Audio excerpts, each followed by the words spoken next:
Yet again, I appear to be starting without Sotek. Where is he? What's going on? Clearly, our beloved Slan has decided to take a bit of a nap and has yet to arrive for our stream. So I'm just going to go live without him and hope that he turns up. And if he doesn't, we'll just do something else. I'm sure he's out there at the moment, scrabbling to get to his PC. I have sent more messages than I can shake a stick at in his direction. So while we're here, you may note there's a little scrolling message sitting at the bottom. Hopefully you can all hear me out there as I say, welcome to what is supposed to be a bonus Lorebeards stream where we take a look back at all the great joy that we have covered so far in our Warhammer lore videos. We have done quite a lot for the last couple of years, and we figured, as a way of saying thanks so much to all of you that donated so heavily during our Rate the Chaos God stream, and by the way, again, thank you so much. You made my dental work actually affordable. As a way of saying thanks, we thought we'd do a little bonus stream. As it turns out, it's just me doing a little bonus stream at the moment, but I'm sure that will very soon change. As always, we're going to be taking questions as we go, and the general theme of today is just going back over to everything that we've done previously. And if you've got any burning questions about any of the various topics we've covered before, bring them in today. Or if you think that one of our controversial takes, and we have had many, is just bullshit, then bring it up. Or alternatively, if you've got your own controversial theory to add on top of one of ours, bring that up as well. We do like a bit of controversy here at Lorebeards. So while we await Sotek, I will just quickly check if he has arrived first. He has not. So that being the case, I will dive into some of the chats that we've got on. Lorebeards on a Saturday. Yes, absolutely. We should be going for 3 hours today with Sotek. He has yet to arrive. Let's see how it goes, Brom.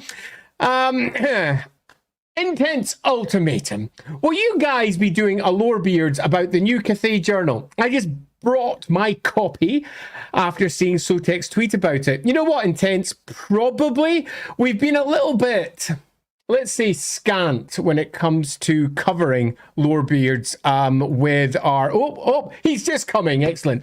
With the new old world material. We've covered a bit here and a bit there, and we've discussed possibly doing it a little bit more. As we move on to the new Lorebeards channel, which some of you must be aware of out there by now, we have a new Lorebeards channel for YouTube where we're going to be streaming everything in the future.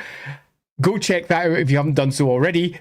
Type in Lorebeards. You'll find our ID over on YouTube, and it's also hopefully sitting down in the comments, but it might not be. As we move over there, we might be changing our content, and as we change that content, it's very likely we'll dive into the old world material a little bitty more. Moving down, I now have all the power, so I can just do whatever I want. I could summon the Electra Counts. I'd rather summon, however, the Electra Sotek. Hey, Brom, thanks very much for the chat, and obviously Brom is a member here at LAWhammer, so you rock. Have to make mention of a personal favourite stream with our journey through hell pit and my favourite running but surprise Carnosaur. Can't go wrong with that favourite running bit. Hey, the bloke person, good afternoon, and good afternoon as well, Mr. Bloke person. I hope you're doing well. I am. I'm asking this from my GM, okay, but does rainbow magic used by the Cabal have a name like Ulgu or Kayash? Right, so the answer to that would be, if it was an official component of Warhammer, yes. And it would probably be related to Kayash and exactly how it's presented, because it's using a similar but not the same mechanism. But as it's not an official part of Warhammer lore as it currently stands, the answer is no. Now, is there a name for it inside LAWhammer? Absolutely. So in my games, I have a name for it, because in my games, the Cabal very much use a form of magic like rainbow magic, and it does have a name. But I do believe it hasn't been confirmed yet in stream, so I won't confirm it here. Audible Andy confirmed. Brilliant. This is when Sotek joins in, and his voice is so completely different in levels to mine that we all cry. Anyway, moving down to Beer Val. You've mentioned in several previous Lorebeards that there is a pink and orange wind of magic. Could you give us some insight into what those are, and or where can we learn more about them? There isn't, but there is. So what we're discussing here is older forms of the lore and hints and snippets that the 8 colleges of magic, as we understand them, are only one part of a far greater understanding of what magic is. Now, Games Workshop has flirted with this in multiple places, whether it's just releasing a new lore of magic that's not cleanly tied to any of the 8 lores, or whether it's looking at something like, say, ice magic and then saying, well, you know what, that might not actually be one of the 8 lores either. There's lots of hints that magic isn't as simple as just 8 clean divisions, particularly given that 8 clean divisions is almost the exact opposite of what chaos means. It does, however, work really well with the 8-pointed star of chaos, so the likelihood of Games Workshop ever moving beyond it is super low, but they have at various points in the past flirted with it. For example, if we go all the way back to the Inferno magazine, in Inferno magazine, they had themselves a lovely little bit where they dived into a piece written by Marianne von Stauffer, where they dived into the lingua pistantia, which is the language of magic, and in there they discuss orch, which is orange, and indeed tied to a potential orange wind. Same for sleeve and pink. So it's been hinted at, but it is about as unofficial as you can possibly get, while simultaneously all coming from official sources. Hiya there, you made it. I did. I'm here. I'm alive. It's true. I'm glad to hear it. There's not many to go before we dive in. I'll give you a chance to do an intro as well. I've done one intro. Let's see if your one comes even close to my one. What new Fishman bits have you guys come across since your last stream on them as Biofoot? None. Well, okay, actually, that's not true. That's not true at all, actually, because there's been some interesting discussions in Discord. In fact, I'm going to name drop someone. Ashgal's been posting some art for his version of the Fishman over in the LAWhammer Discord recently. And that's been super fun because there's been some really nice ideas dropping in from that. So there you go. That's something newish. How about yourself? And I've also been catching up on my Age of Sigmar lore. So I read the 4th edition Idneth Deepkin book, which had some new comments and stuff on the Abhalons, which are the official name for the fishmen. The Abhalons. Woo, very spooky. Okay, moving on to Sean Schultz. Is Andy sponsored by Elf Bullshit? Sadly, for all, I have written quite a bit about Elf Bullshit. I'm not really sponsored by it. For all, I would love to get more money for it. Having said that, I am currently working on a blog post for the LAWhammer Patreon blog, where I am discussing all the difference between LAWhammer elves and humans. So we're going into deep discussions about how the eye works for elves, explaining how the iris works and covers over their pupil, explaining how basically how their physiology is completely different. So I'm always doing elf bullshit, and if people like that post, I'll probably do the same thing for our halflings, because our halfling are proper weird in comparison to humans. Man, I wish he was. I feel like that would be such a expensive sponsorship. Like that would be so much money. That'd be great. I'd almost certainly be a lot of hairspray. I'm trying to remember how we get rid of this. Oh, wait a minute, I can do that. There you go, done. There we go. I go blind to it. I'm object blind. One of the joys of ADHD. I didn't even see it until you mentioned it. I was like, shit, let's get rid of that. Let's also, now that you're here, get rid of, in the top corner, the unnecessary extra Lorebeards. There we go. Oh, yeah, that's more like it. There we go. Look at us. I had doubled up. Got it all sorted. Okay, Beer Val. Thank you very much. What is the legality status of different gods in Bretonia? Would the more unchivalrous gods like Renald, Cain, and Vilmar be banned to worship? It would require someone to write it. Yeah, that would be the true. Cain would definitely be banned. That one's easy. Yeah. Probably, I would say, actually, because you can't be certain, because it's not been written. True. And you often find that when it comes to the minor gods, you get some really weird takes when someone actually gets round to doing it. Like, for example, Cain is absolutely not banned in several parts of the old world. For all, it is definitely banned as a cult in the Empire. So you never know. There might be some sort of weird handoff from Astalia or from Tilia where Cain somehow in the southern realms of Bretonia isn't banned, and very possibly is worshipped in a different way, perhaps a little bit more close to the warlike aspect rather than the murderous aspect. You never can be certain, because writers are always going to do something that potentially surprises us. I sort of agree, though. The likelihood of Cain and Renald being happily accepted is relatively low. Having said that, though, the Ranald cult is quite prolific in Bretonnia and what little details we have of it, particularly given that a lot of the stories of Renald gaining his divinity from Shalia sort of are sourced in Bretonian myth.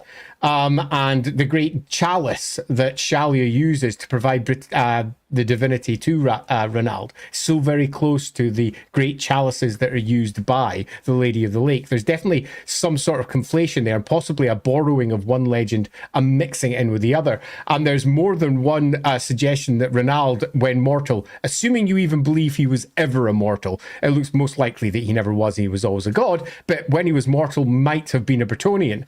Other stories say he was an Estalian. Very rarely do they say that he's anything other than Estalian or Bretonian, but hey, you never can be certain.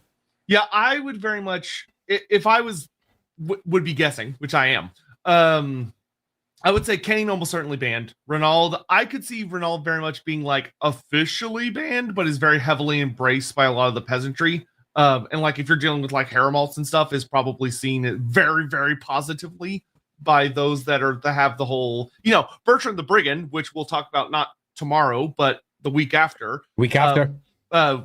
If you were to do a full update, like a full update for Bertrand, would almost assuredly be a very Renaldan character. I agree. And if you were writing it with all of the old world material in mind, you would definitely include Renald as a core component of that writing. However, you tend to find that Games Workshop treats each one of its primary groupings, its factions, as almost monolithic stories that ignore the rest of what goes on around it. So, for example, Bertrand le Brigand, when he's updated, almost certainly will just be Lady, Lady, Lady. Why? Because that's their Bretonian god, in the same way that whenever they add something new to the Empire, they tend to just go Sigmar, Sigmar, Sigmar. Whilst the old world is far deeper than that and almost certainly would have better reflections of the other gods in the material. So I think, Renald is an obvious route to go down for that one. Yep. And then Valmar, I can actually see him being full on legal in Bretonnia. Valmar is kind of just a god of like revelry in a lot of ways, and Bretonnia is, in some funny ways, despite their chivalrous nature, they tend to be a bit looser than Sigmarites are often portrayed. And it would be fun to see that being legal in Bretonnia versus the Empire, which one might not expect. Yeah, cool. Yeah. Mornington Crescent recently discussed playing one storyline in another setting. Are there any Warhammer storylines you'd love to see run in another setting, or vice versa? Hey, I've done this a lot. So Mornington Crescent, just to very quickly make this as clear as I possibly can, any story, if it is good, at its fundamental levels, can be ported into almost any setting. But some stories work very well for other settings. For example, when they've got very similar themes, those themes might be dark cultists or twisty-turny plot lines or some equivalent. So you tend to find that Call of Cthulhu works very well with Warhammer, and Warhammer in turn works very well with Call of Cthulhu. And there's a reason for that. If we look at Shadows over Bugenhafen, which was written by Graham Davis way back in the day, his commissioning point from Brian Ansell was create a Call of Cthulhu adventure for our Warhammer game, basically. And that's why it's Shadow over Bugenhafen, in the same way Shadow over Innsbruck was the old Call of Cthulhu story.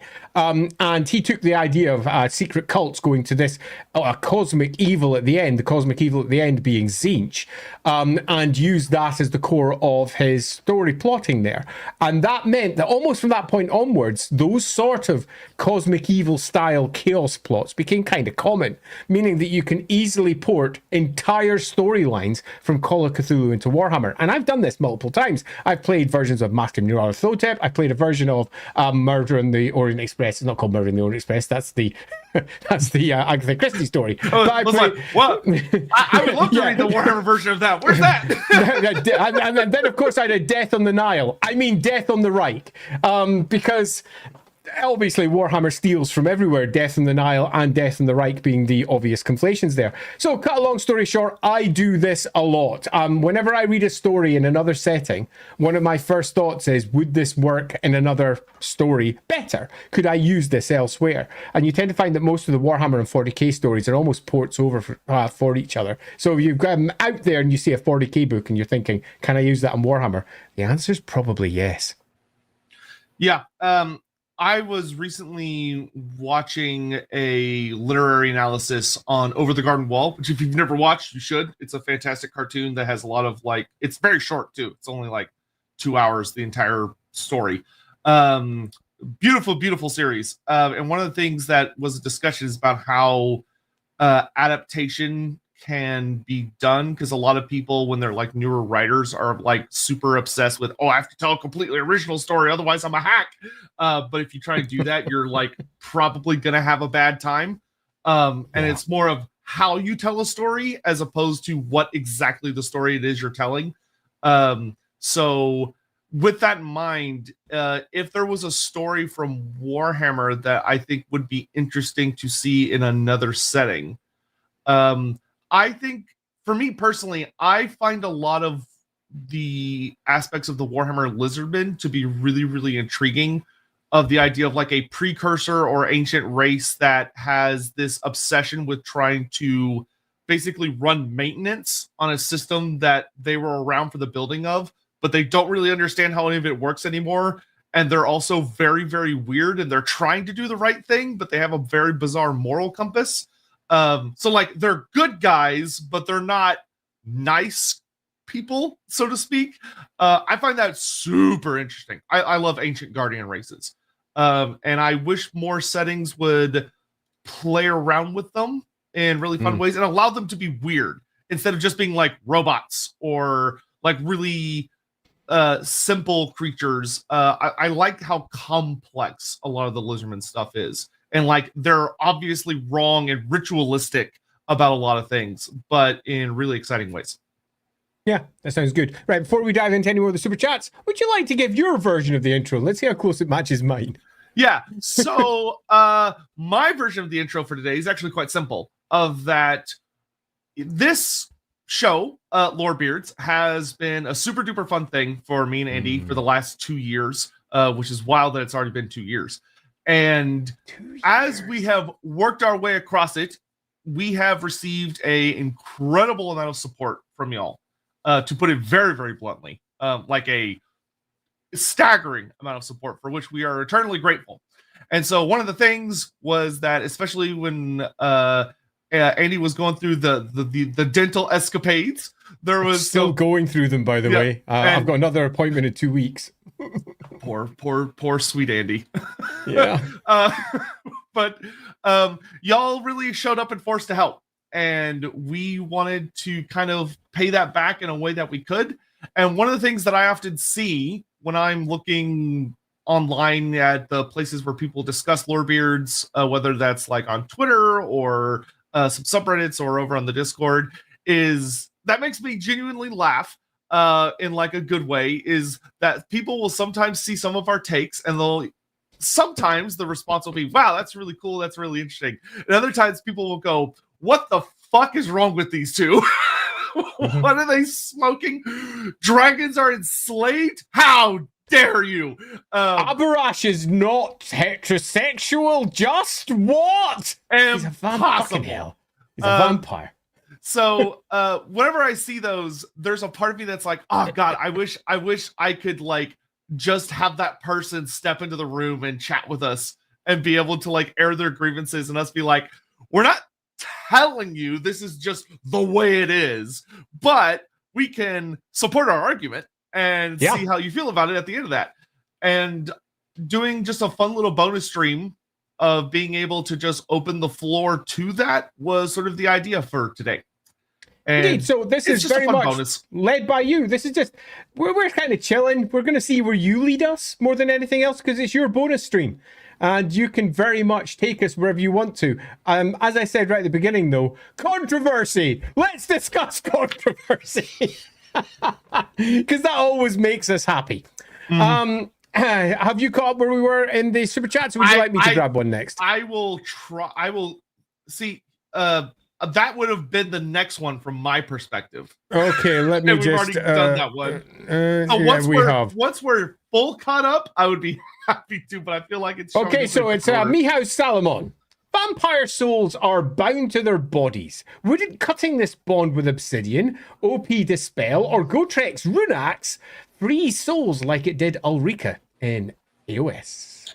Okay, so my one issue with this proposal is that this would imply that vampires are a jar that if you cut it in the right way, the soul leaks out into the space around it, which is not. So think about what you said, right? That it's bound to their body. That's a period. that's an end. You've reached the end. There is no comma. There's no but. That's it. You're done. Yeah. It's not a spell that can be unwoven.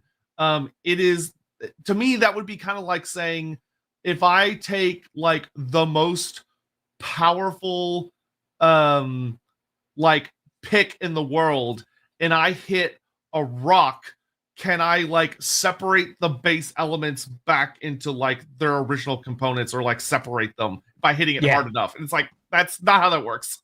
Yeah, it's not how it works at all. Basically, imagine your vampire is a cake. I know that sounds daft, but run with me here. So you've gone and got yourself some ingredients. You've got yourself some eggs. You've got yourself some flour, and you've got yourself some whatever it is you're making your cake out of. And you've bound them all together, and you've got yourself a really lovely cake mixture. Then you've slapped it in the oven, and you've made yourself a cake. Then someone comes along and goes, I have got the spatula of doom. I'm going to get eggs out of this cake. No, you're not. The spatula of doom is not going to separate all those egg bits that are throughout this entire cake. Not only that, because vampires are not really cakes. Vampires are an eternally regenerating bugger who almost is impossible to kill. So even if you cut their arms off, or even their heads sometimes, they kind of come back stronger the next day, because vampires suck. Quite literally, as well as metaphorically. So our sucky vampires, when you cut off bits of them, they just regrow. So not only can you not separate the egg from your vampire cake, but even if you try to cut bits off of it, they just sort of grow back. Being an anti-magical thing does not in any way stop that. So sorry, Michał, assuming that I'm pronouncing your name wrong, I'm probably not. That's not going to, I think, in this case, work. Yeah. Ashgal's work in the Discord is dope as hell. Just one humble fish slut's opinion. Thank you for being our resident fish slut. We appreciate it. Yeah, I absolutely appreciate it. Acne Zebra, to what extent are non-humans in the Empire subject to military/magical conscription? Is an urban Dawi getting drafted? Elves called for battle magic? Right, so the answer to that is no. They're not, unless they're citizens of the Empire specifically. Now, Dawi can't do magic, so there is nothing in there. But military, they absolutely are citizens. And if there's a conscription going on and they're citizens of the Empire, yes, you're going to get them. Imperial Dwarves used to be a core unit of the Empire. In 4th edition, you had Imperial Dwarves. In 3rd edition, you had Imperial Dwarves. But you tend to find that with the later editions, because they're so concerned about the individual thematics of each army, that they get rid of anything that doesn't look like core that army. So they get rid of things like ogres from the Empire army. It used to be a core component of it. Halflings even are sometimes dipped because they're not the core human that you expect. Because all too often Games Workshop say, it's the Empire of Man, which is definitely a take. But not necessarily true for what the Empire presented. Yeah, the nice thing about the old world is that they have brought back Imperial Dwarves and Imperial Ogres as like part of your army build. Like you can just which is great. them. Yeah. Yeah, and exactly as it should be. Now, when it comes to elves, it's all slightly differently because elves have got themselves a deal, effectively, with the Colleges of Magic because they founded it, which meant that they created its original charter. And part of that original charter is all elves are presumed to have been registered with the Colleges of Magic so they can do magic legally in the Empire under certain circumstances, and they are entirely outside of the state army system. They are not part of the college system. They're effectively foreign visitors who have registered and are allowed to do magic because of, thanks, historical reasons. So elves are not getting drafted. No elf in their right mind ever really calls themselves a citizen of the Empire. That's not really how they work. There are certainly some humans who will say that the elves born within what they consider to be the Empire's borders as citizens of the Empire, but legally speaking, their magic users cannot be called upon. So the big answer to that one is sort of yes and no. Knivel or Knivel, one of those two. Knievel. Evil Knievel. Evil Knievel. How did Is that supposed to be Renaud? Yeah, that's supposed to be Renaud. How did Renaud get on the official Empire Pantheon when he's the god of anti-authority and crime? There seems better options for Magnus. Magnus is very astute, and he doesn't care what the cult of Renaud in its significance says. He just recognizes its significance. The 10 cults that he pulled together for his grand conclave were chosen because of their significance to the empire as a whole, regardless of what those cults thought. And he went to several of those cults and also said, your cult is so important to the fabric of the empire that you should also have an electoral vote. Most refused this, which may sound very surprising to most people out there who immediately go, but surely everyone wants power. No, many of the cults just have no interest in power at all. And that includes the cult of Renaud. And indeed, when they send people to sit upon the Grand Conclave, whenever it's summoned to speak to the Emperor every 7 years, you often find that they're not high-ranking cultists, or 4 or 5 of them might turn up, because they are indeed anti-authority in general. Sometimes no one turns up, but often somebody does. But the importance was to recognize Renaud, because in many respects, he would end up becoming somewhat like the Wicked Witch of the story, where if no one had invited him, he would turn up regardless. And he might not be happy that he hadn't been invited. Magnus was much more, let's say, astute than that. He pulled together what he considered to be the most important cults. And, for example, the cult of Tal was offered a vote for the emperor, and they turned it down. They said they didn't want to be a part of the electoral system. But why did he choose them? Because Renaud's cult's really important to the peasantry. It's a super important cult, and sometimes it has something that it needs to say that's important. And if there wasn't a vehicle for them to be able to express what that important message was to the emperor, then there's a problem. So Magnus built a process into place, allowing the cult of Renaud to approach the emperor ever so often.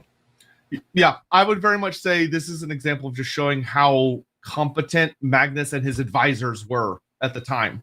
Of that, like, having someone like the Renaudans on the council to have a voice is a very good barometer or just in case against certain kinds of threats, which is good to have.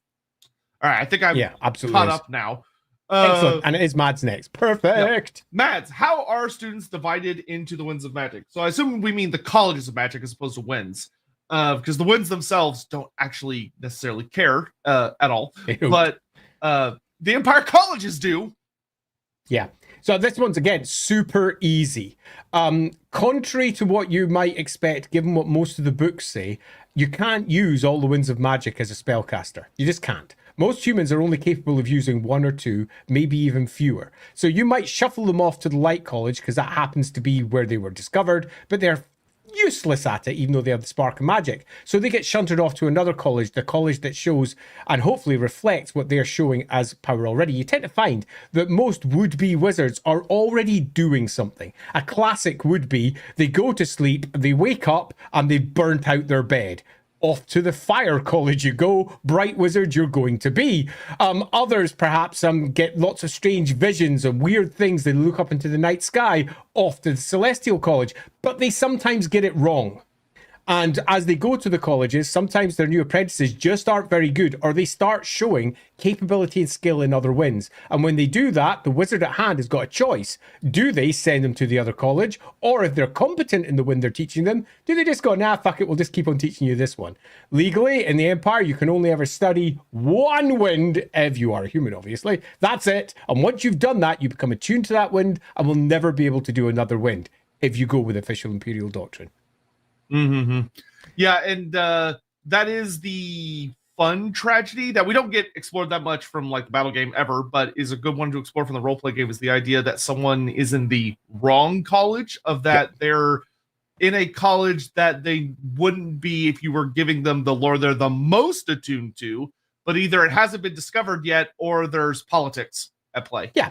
I mean, if you could imagine it, okay, let's give you a model so that you can sort of understand how it could work. This isn't how it works, but this is a way of understanding how it could work. Imagine you're 8 colleges and you're a would-be wizard. You've got the spark of magic inside you. Now, roll 1d10 for each one of the 8 winds. The number you roll is how powerful you are at that wind.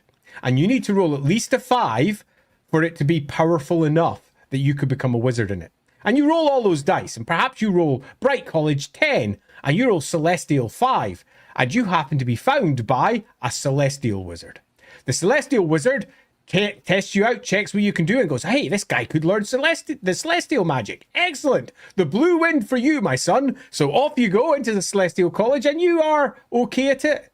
You're fine. But you aren't excellent, but you will pass as a mid-tier magister, not a very good one, assuming that you carry on with your lessons. But if you'd gone to the Bright College, you might have been a prodigy.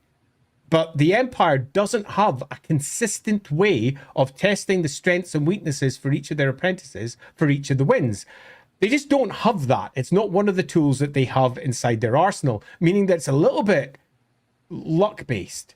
And if you go to the wrong place, well, kind of tough. Because once you're attuned to a wind, that's it. You're done. Antonio, I'm going to add one extra fact here. Because there is something that's worth noting. Because, hey, it's a sidey stream. And we can go into the slightly finicky details. Sure. Legally, you're not allowed to cast more than one wind. Legally. And the way they frame that is, once you graduate from a college, you can never cast from one of the other winds. There are characters in game who have failed to graduate from more than one college. Zavant Conager is one of them. He is a character in a couple of books written by Gordon Rennie, as I recall. And basically, he went to multiple colleges, did the apprenticeship, then bunked out. Meaning that he has a vast array of very simple spells at apprentice level from a bunch of colleges. And he is channeling multiple winds legally. There are ways around almost every law. Zavant Conager is a genius and also somewhat of a Sherlock Holmes-alike type character. And Zavant Conager has found a method of getting effectively magic from multiple colleges. There are always ways. And he never graduated, meaning that he can actually legally channel more than one wind. There is always ways around. But you've got to dance a bit and also dodge the witch hunters who often don't care too much about the technicality of a law. They're far more interested in, are you burning or not? Yeah. So Antonio, I'm going to, I'll try. Looks like Spanish, might be Spanish. So, hey, finito de lavorare e ora sono con voi. I don't know what that means. It's been forever. I don't know. Anyone speak the appropriate language and drop into the comments, please. Antonio, I apologize for being so very deeply English in terms of how I approach language. And I bet I butchered that. Necromancer Cobalt, well, I'll keep an eye out for what the translation was. Yeah, me too. I'm watching right now. Super chat, but I have no idea. Necromancer Cobalt, in terms of how well they embody their god's will / desires, how would y'all rank Sigvald among the great mono god mortal champions of chaos? He's one of my favorite Warhammer characters. Okay, so I have an opinion on this. That was Italian? Really? Oh, apparently I figured it was Italian. I didn't want to say because I thought you might have known something I didn't. Then I definitely butchered it. But still don't know what it means, though. Necromancer Cobalt. So what I will say here is I think Sigvald is one of the absolute best Slaanesh characters in like representing what a Slaanesh character should be. I think the Sigvald novel in particular is fantastic and does a amazing job of giving insight into the character and building him, fleshing him out in a lot of really, really great ways that supports his other lore. It's like one of the good examples of like, this is what a Black Library book on a special character should be. However, as far as embodying the god's wills / desires, Sigvald definitely does. He is quite literally the spoiled brat of Slaanesh. And that's why Slaanesh loves him so much, is that he's just an incredibly spoiled brat. And he has a very, very bratty personality of that. He just gives in to all of his whims, and he has no what's the word I'm looking for? There's a word, and I'm struggling to remember what it is. I'm not sure what you're looking for. He doesn't resist any of his impulses. I'll put it that way. And just goes with it. And Slaanesh rewards that infinitely. Now, I have a particular brain bug, which is not a thing in the setting. I want to say that beforehand. This is not a canonical thing, but it's something that I am personally obsessive about, which is that I like the idea of trying to have that there is a character that represents the ultimate, that is like the ultimate representation of each of Slaanesh's 6 rings, each of the 6, like the big focuses of Slaanesh. Screw depression. Screw depression. But because Slaanesh has these 6 rings, and each of the rings is based on one of the 6 like desires or temptations, or however you want to word it, of Slaanesh. That makes it more and more difficult before you get to the palace. And I have always been a hardcore fan of the 7 deadly sins trope, and I like to adapt Slaanesh to that, but it would be like 6 deadly sins, which doesn't sound as cool, so I would probably want to like word it differently. But the idea that Sigvald represents very much like the concept of vainglory, to me is like he's peak vainglory. I love Sigvald. He's great. He's a fun character. So I have a slightly different angle, which is nothing mortal can ever be anything like an etheric entity, ever. But that something mortal can be very much in a single channel. So it can express a singularity of emotion or singularity of purpose, meaning that they might be, as far as the far more cosmically aligned entity is concerned, a perfect example of what they like. But that doesn't mean they're anything like the god at all, in any way, shape, or form, in the slightest. Further, there is more than one example, multiple examples, where the Chaos Gods actually don't care about anything. And it's all very much individual belief as to how much the Chaos Gods do or don't like an individual thing. So while Slaanesh 100% loves this, simultaneously, Slaanesh might not care at all, in the slightest. It's just a tiny little mortal doing tiny little mortal things, and it just doesn't care. In the same way that to say, you know, if he'd been a perfect Slaaneshi person, surely he would have ascended. No, Slaanesh, like all the Chaos Gods, is a god based on whim, and just because you might one day be perfect, the next day you might not, as far as it's concerned. When you're doing exactly the same thing, there is no form of perfection when it comes to the Chaos Gods. Nothing is ever good enough, because nothing can ever match up to the impossibility of an etheric entity. But singularity and purity of emotion is something that always attracts. So to answer this one directly, I would say he's literally nothing like Slaanesh, while simultaneously he's perfect in almost every way. I will say the 2 little fun facts about Sigvald. My favorite thing about him ever will be that the Sigvald novel does this hilarious buildup of when he quote unquote meets Slaanesh, or meets what he believes to be Slaanesh, or like a little fragment of his god. There's this note where it basically says that Slaanesh will appear to whoever approaches them as their greatest desire. And so what Sigvald sees is himself, which is the funniest thing they could have possibly written. And it's so perfect.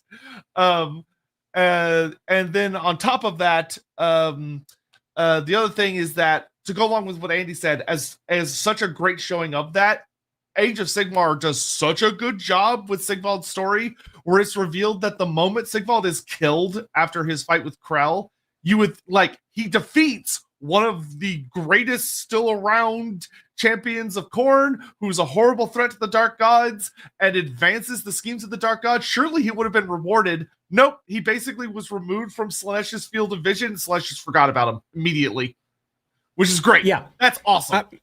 Just remember that the Chaos Gods are not entities that you can easily fathom, imagine, or indeed scrute. And I'm indeed using the word scrute as the opposite of being inscrutable. You cannot scrute these Chaos Gods. They are inscrutable. You can't really tell what they do or don't think. It is all supposition. They're etheric entities who don't, strictly speaking, think at all in the way that we understand it. So I'd say the more that you think of them as something you can't understand, the closer you're going to get to an answer for something like this. Thank you for the translation. I have just finished with work, and I'm with you guys now. Yay! Thanks very much for the translation. Appreciated. Darius, thank you much for the membership. Appreciate it. Thank you, Darius. Appreciated. Another green name. Let's see. We were right. Boom. Cole Patterson, you mentioned someone made art of the god we made on stream. I can't find it. Would now be a good time. I will get it while Andy's yapping about something at some point because I know where it is. Yeah. Okay. So let's. I'll bring up the next comment because I don't know where we are, and I'll answer that while you're doing the thing. Stephen Lucas. Oh, thank you very much. Very appreciated. You and the corn are hypocritical. Yeah, the corn. I mean, I'm hypocritical. I don't know about anyone else. A video helps me appreciate him. He doesn't want you to think just a weapon, and sorcery, even sorcery priests, is an alternative to direct prayer he can't abide.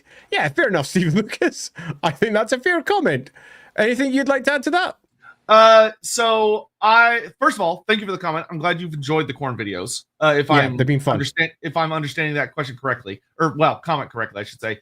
And the thing that I would say is one of the things that I get this from, I see this with 40K players a lot, and they get mad when I say this, but I'm going to say it again, of that 40K, I think, has done an unfortunate thing, which is fine. It's not the end of the world, and it's just interpretation, so I don't really have any issues with it, of really trying to convince people that Khorne is this honorable god of battle that should be has a respectable quality.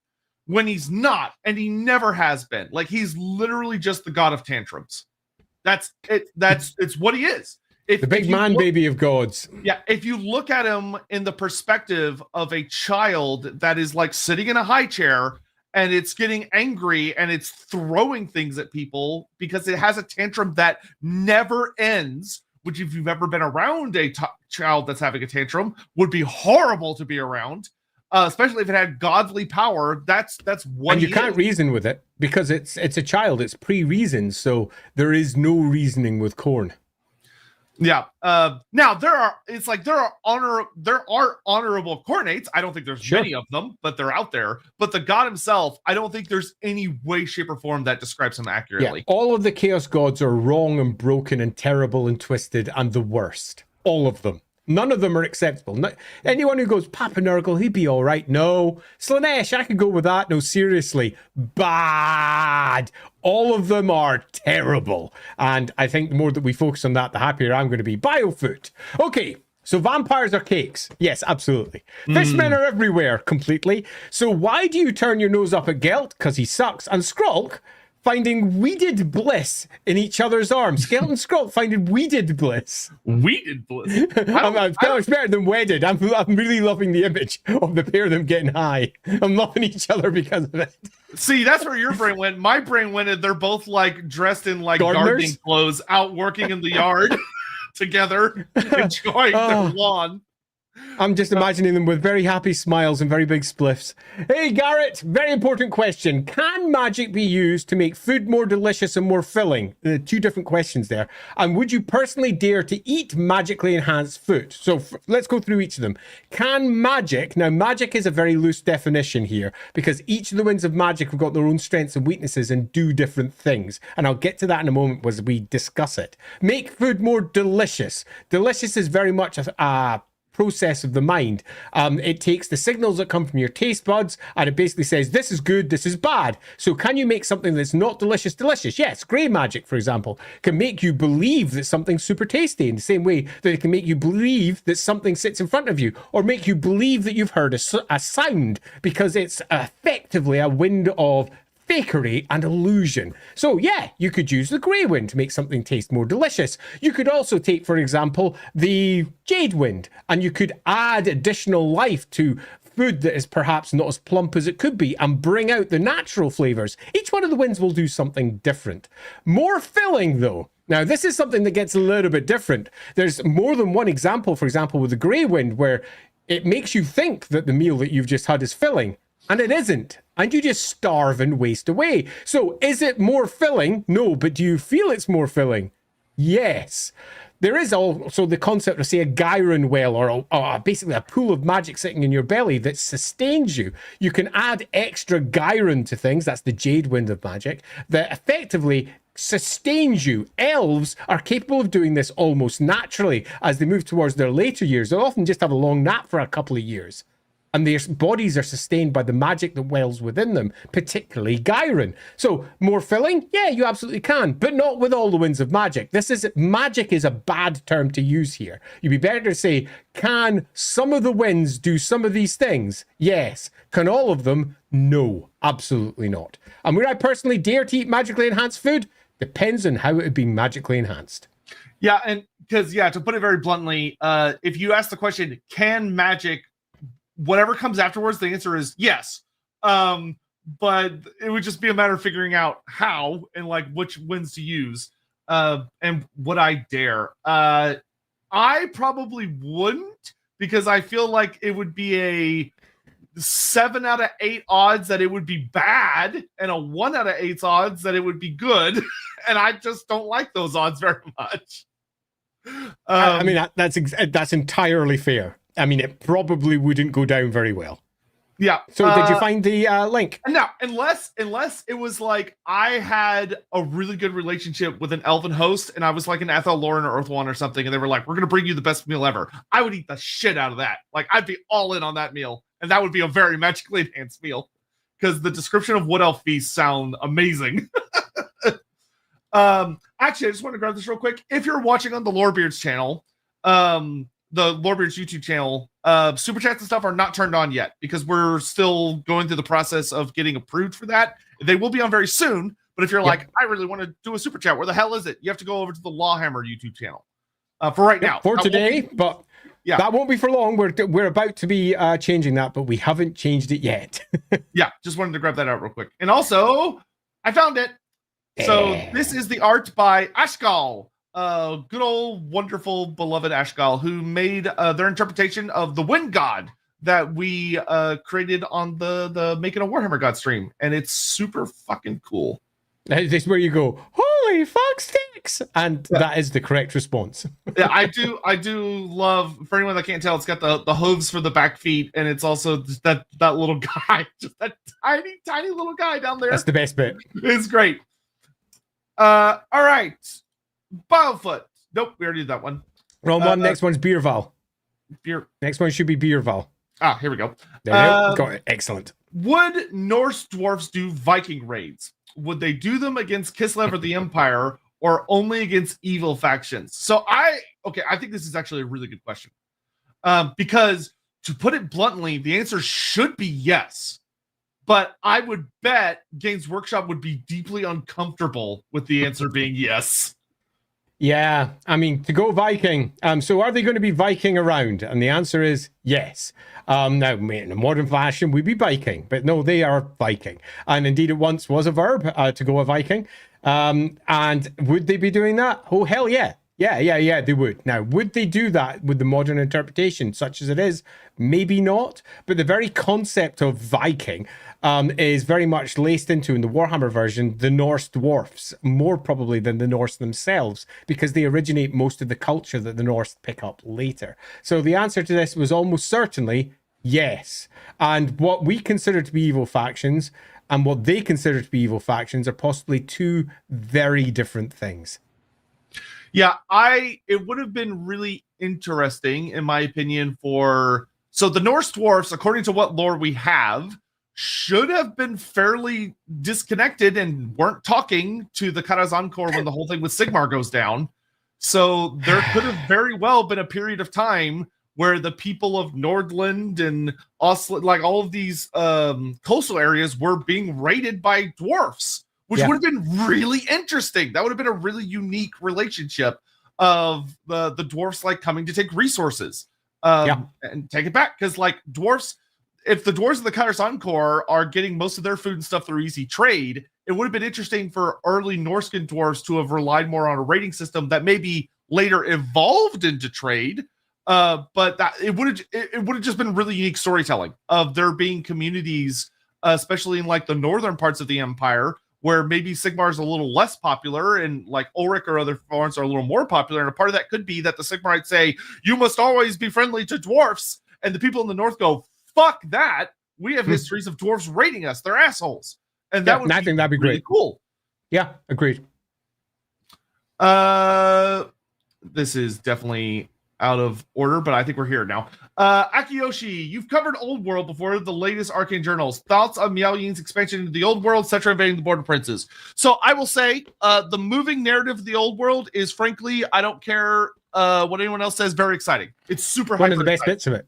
I just picked this up because it was impossible to get until very recently, even though it's been out for like 4 weeks. But I finally got it. I read through it. I was so happy with this book. I wasn't really sure what I was expecting. I was so happy with this book. The amount of world building they did for the Darklands genuinely knocked my socks off. Where they're like, oh yeah, no, the Southern Darklands, full of people. There are settlements.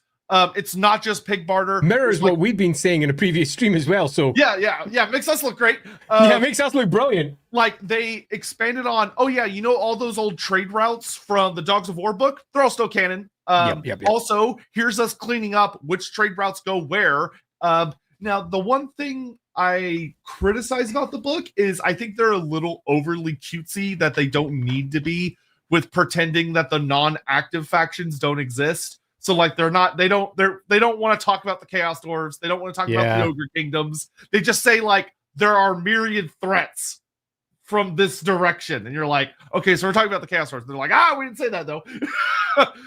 So that part's a little silly. But the world building that these campaign books are doing is fantastic. The new art we're getting, fantastic. I mean, just off the top of my head, there's a piece in here that like the art of Miao Ying fighting a chaos dragon. Like, come on, that's ridiculous. That's so cool. So I'm super happy. We'll be doing a catch-up stream pretty soon. I think we're gonna wait for the War of Cetra Sphere to come out. Which, oh my god, it's actually out like literally right now. The pre-order is. I'm gonna go look at that real quick and hope that it's not sold out. Oh no. Oh no, he says. Please don't be sold out. Literally doing it while we're on stream. I love that. Wait. Oh no, it's not this week. Oh wait, no. This is the 40K. I don't give a shit about 40K stuff. So while you're doing that, Jonathan Scott, thank you very much. When will we get the long-awaited Old World cooking stream? I need to know how to cook corned beef and hashut and mork, or possibly gork, and beans. Corned beef and hashut. Those are words. Yeah, it's definitely something that's going to happen. Thanks for that one, Jonathan. Grim Isaac B. I feel like you made a mistake in the Greenskin what if, as I feel like Bretonnia and the North Sea Empire would ally, and Northeast, I presume Northeast, would have similar relationship with the Norse Dwarf, helping them take the Norse mountains. I mean, that is certainly quite possible. If I recall, the version of the story that we had built mainly ended up being that Sigmar ultimately still happened and fought the Greenskin threat, which means that he had pushed out the Brittany and the North Sea. So they were already kind of shunted off to different parts of the world, and there were unpleasant relations there. Didn't we get ourselves a Morcar Empire up there? Okay, with leading the Norse. Isn't that one? No. No. No. You sure? Sure? Morcar the Uniter instead of Sigmar, isn't it that one? We've had quite a few what ifs, so making sure we get the right one can be more difficult than you first think. You might have watched it just last week. We streamed it some time ago. That might have been the Anarian one. I don't think that was an Aryan. I don't think so anyway. Or maybe it was. I don't fucking remember. Is anybody who watched it recently in the comments, can you confirm for us, please? That'd be super appreciated. Yeah, so Grim Isaac, what I'll say is, ultimately, it was a what if. So anything could have happened. So yeah, you are correct, is what I'll simply say. But like anything could have happened. That's the joy of them.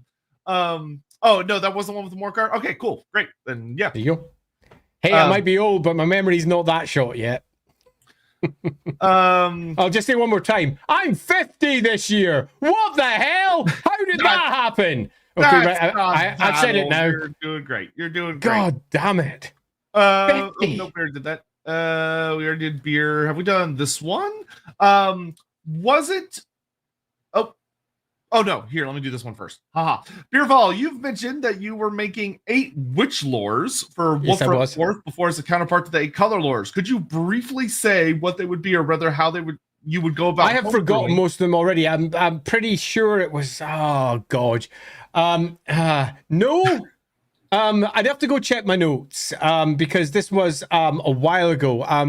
Because there wasn't just going to be 8. Each one of the color lores were going to have their alternatives. So the illusionism was going to be there for the grey wind. Oh yeah, the light wind would have had demonology attached to it.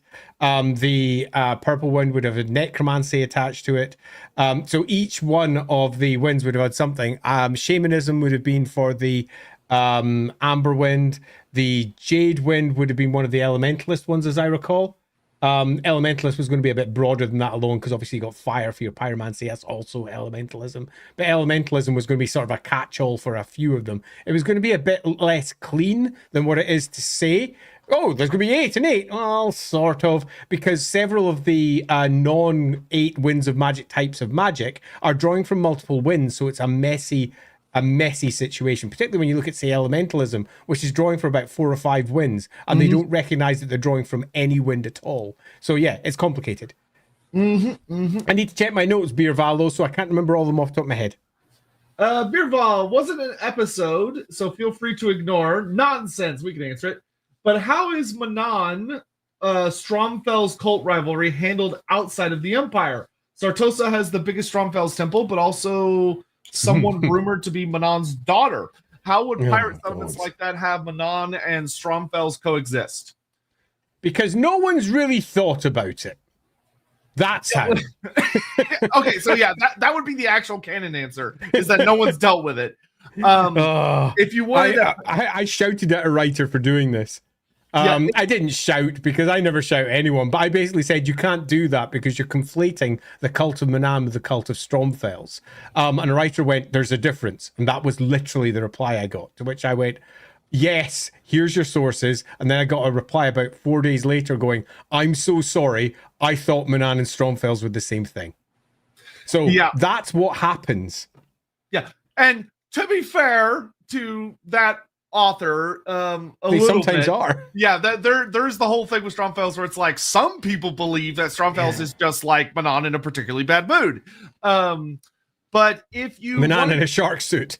Yeah, if you wanted to play around with it though, so what I will say is that when you're dealing with like Salt Spite, right?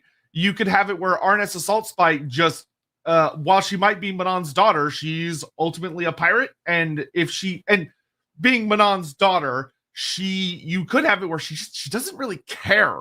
She's just doing her own things. Like, she is a mortal creature doing mortal things, and she's not a priest.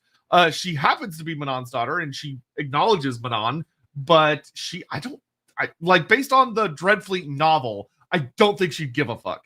And also if you take a look at, for example, other demigods, for want of a better description, someone who claims to have the parentage of a god, take a look over at, say, the Children of Ulrich. Many of those are pretty much barely related to Ulrich at all. They're little more than wolf shapeshifter types who go on rampages and have almost nothing to do with Ulrich in the slightest. So there's nothing wrong with saying that a child of Manan is in fact more closely aligned to Stromfells, particularly because of the piratical nature. And pirates often revere Stromfells. So yeah, I mean, there's nothing wrong with it. I think it would just make for some fun aspects. The idea that there would be times where, like, Manon little hotspots within Sartosa would allow for some really fun dynamics across the little islands. Of the idea that there's like some people just acknowledge whichever one of them they think is relevant to what's going on at the time, which is how the Warhammer world generally works. So like, if it's not a bad storm, but there's other ocean shenanigans going on, you give thanks to Manon because there's no reason to piss them off if you don't have to. Whereas, if there's like bad storms or whatever, you turn to Stromfells instead. The idea that if you're dealing, the sensible pirate takes all on board. Yeah, and there's also just fun ideas of like imagining if you're out in like or you're like in Beishai or some city in Cathay, and there's a group of pirates who acknowledge Stromfells, and there's also a group of people that are Manon worshippers with a priest from the Empire, and they get into a bar brawl that like throws the tavern into chaos and gets out in the street, that the Cathayans get all pissed off. like that's just it's fun. It's just gang wars at that point. Yeah, sure. And that would probably be the simplest and most fun Warhammer way to deal with it. They can coexist, but they would also probably fight all the time. Cameo, how do demons perceive time/reality? Could you talk to Kairos Fateweaver in Warhammer Fantasy about Age of Sigmar or 40k, and would he understand you, for example? Whoo! Okay, Cameo, it's really easy to answer this, and the answer is it goes at the speed of plot. And it's as simple as that.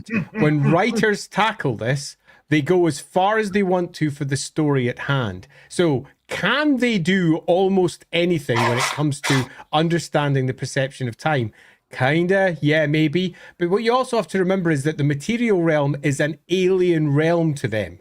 To them, it's weird and fixed and constructed in the most uncanny, odd way where they're stuck in a flow of time that they can't escape. Then they're stuck. They can't just be on the other side of the world and perceive it anymore because they're now stuck in a material body in one part of the world and can't be anywhere else at the same time unless someone should summon them from a different part of their timeline. And when they go off into the aether, that is not an issue. They are etheric entities where time and space don't mean the same thing, but they still have a form of meaning over there. It's not, there is no time and space over there. There sort of is, but it's different.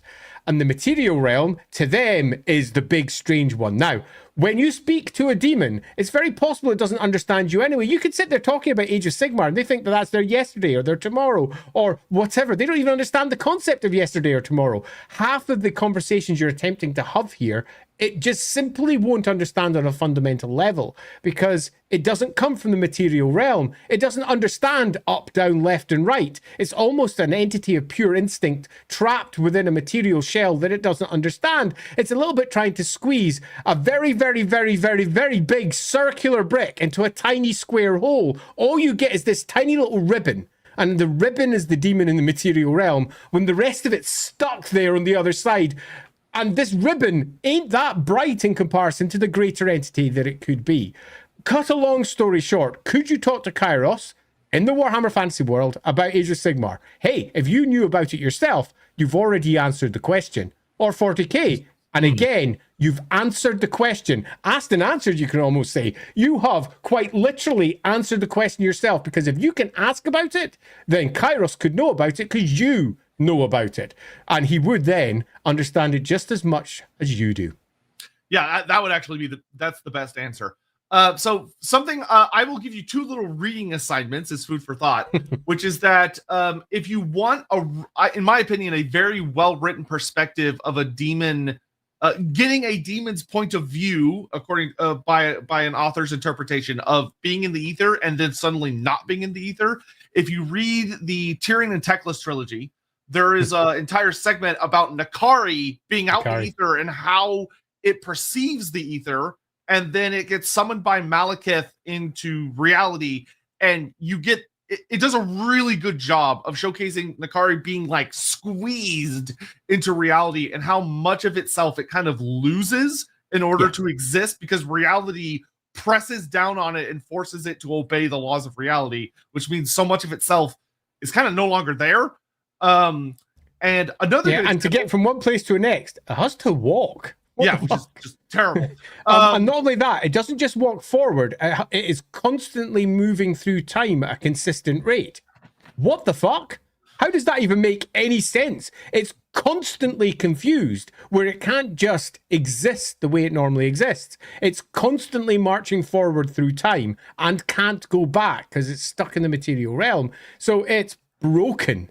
Reality sucks for demons. There's a reason the Chaos Gods want to destroy it. It literally sucks. Yeah, though the irony, of course, is that there are a lot of demons that also find it kind of weirdly addicting. Yeah, totally, because they enjoy it. They're it's particularly Slanesh demons because they are experiencing something in an entirely new way. And they want to experience more. It's one of the core components of the starter story that we were building with Gideon from The Enemy Within. But that story never really got paid off. Yep. But another character to also consider the perspective of is Morgur. Morgur is quite literally a etheric god forcing himself as much as he can into reality, but he's big and weird enough that he's able to exist in both, and he's fucking batshit crazy. And he genuinely struggles to comprehend anything around him. He's such a good showcase of that. Like demons, when they get into the physical world, some of them are absolutely completely bonkers, but others are able to kind of like be seemingly like grounded enough to understand what's going on and like deal with things. Like Kairos, is implied to be the kind that a demon that if you ran into him, you're gonna have a bad time, but you could probably have a discussion with him where he tortures you and makes your head explode. But Morgur is like the truest example of how those two realities do not play ball. So yeah, hopefully that helps. Bluntly, yes, all of that. Yeah. Leon, dear Leon, as a Lizardman fan, I always wondered, what if Lord Croak managed to survive until the end times? How different would the timeline be? Would it even happen, or could he stop it? Might be an awesome what if. Lord Croak surviving. Huge. Yeah, it would be big. Lord Croak surviving the Cataclysm would be a very fun what if. Because basically what you would be saying is, what if there was someone who knew the Great Plan and knew the Old Ones very intimately and was still around to talk to people and guide what was going on? So the answer would be, well, that would be kind of a big fucking deal. So basically, yes. Yeah. It'd be huge. I think that's a good what if, Leon. Yeah. As to what specifically would happen, maybe we'll do that one. It's a fun one. Yeah. Shadow of Nox 948. Do you think Norse dwarfs would put runes on wood, perhaps weaker alternate abilities? Do you think Slayers would retain possession/armor? So I will very bluntly say they do put it on wood. The Wolfrup book, the 4th ed book, that's like, oh, it has to be stone or metal. Bullshit. No, it doesn't.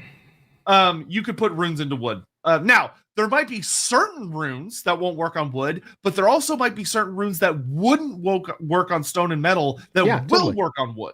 I mean, some runes are noted for working only on certain types of cloth that have been woven in particular ways as well. There's lots of different material that can take runes. Certain runes are designed for certain types of material, and would the Norse dwarves have ones that are specifically designed for wood?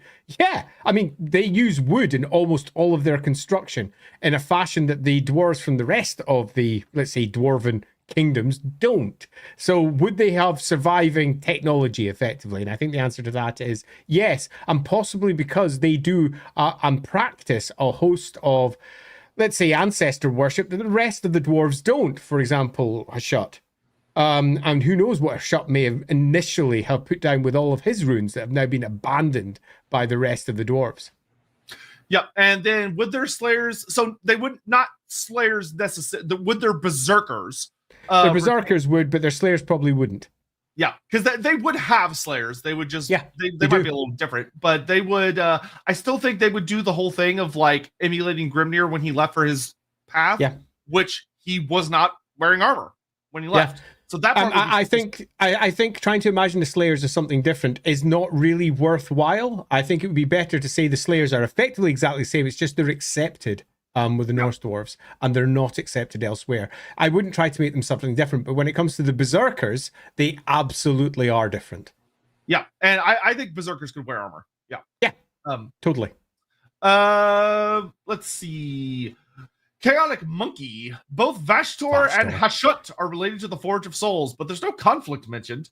This leads me to the conclusion that they are in fact best buddies, and not that Games Workshop just didn't want to address it. So, or they're the same entity. Yeah. So this would have several answers. You are correct. The GW has just chosen not to touch it, which I will say I find particularly hilarious, considering that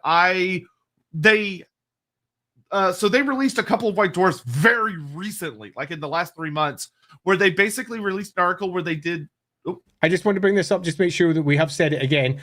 As it currently stands, the Lorebeards channel can't accept super chats at all because it doesn't have monetization switched on. If you want to do super chats, you need to go over to the LAWhammer channel. We're going to have the super chat switched on the Lorebeards channel as soon as Google's AdSense accounts aren't stupid. But we're really close to it. They're very stupid, by the way. If you've ever wanted to see me and Andy going like, oh, just like constantly, thank Google for that. Anyway, so Games Workshop put out a couple of white dwarfs recently where they reiterated, and I will scream this to the moon that people misinterpret what this means, but they basically say chaos exists in every Warhammer setting, and the dark gods, that the popular dark gods that you see like Khorne, Nurgle, Slanesh, and Tzeentch also exist in all of the settings, and they are fundamentally the same god. And now I think people like to grossly conflate what that means, where they say, oh, so they're the exact same and they have the exact same thoughts and the exact same personalities and the exact same experiences, and there's no differences whatsoever, which is not what GW is saying. They're not saying that they don't have any differences, because they are expressly different. In Age of Sigmar, Slanesh is imprisoned, whereas in 40k and Fantasy, it is not. That is a difference.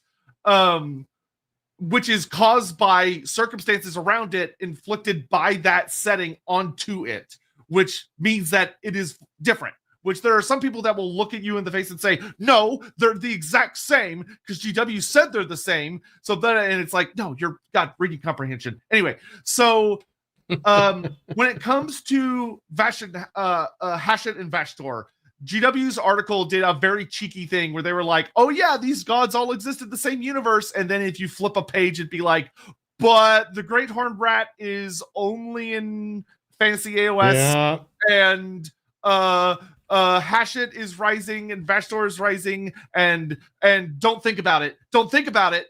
And it's because GW doesn't want to do the work. So there is no easy answer to this, because GW is not going to give you one. I'm just going to tell you that. They're not going to get, based on how they currently act, they are not going to give you one because they don't want to deal with it. I mean, they have given you one, and the answer is quite simple.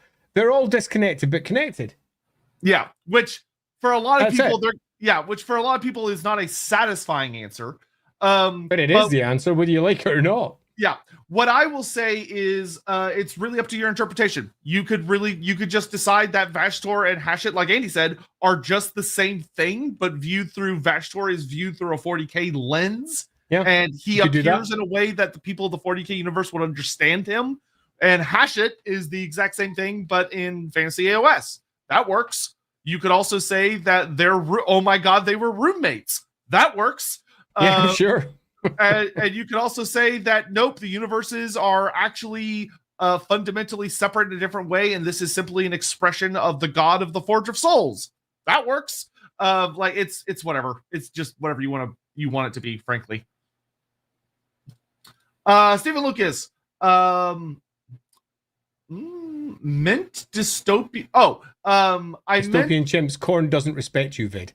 Oh, I don't know what that is. No, neither do I. I've not watched the Stephen Lucas, so apologies for not quite grabbing your reference there. The 40k side cultists removed honor. Even Vid gets wrong about the World Eaters, so they don't like berserkering. Just feel nothing compared to the Nails plan. The head nails. Yeah, brain nails. The head nails. Yeah, totally. So sure, I've not watched that, so I have no idea.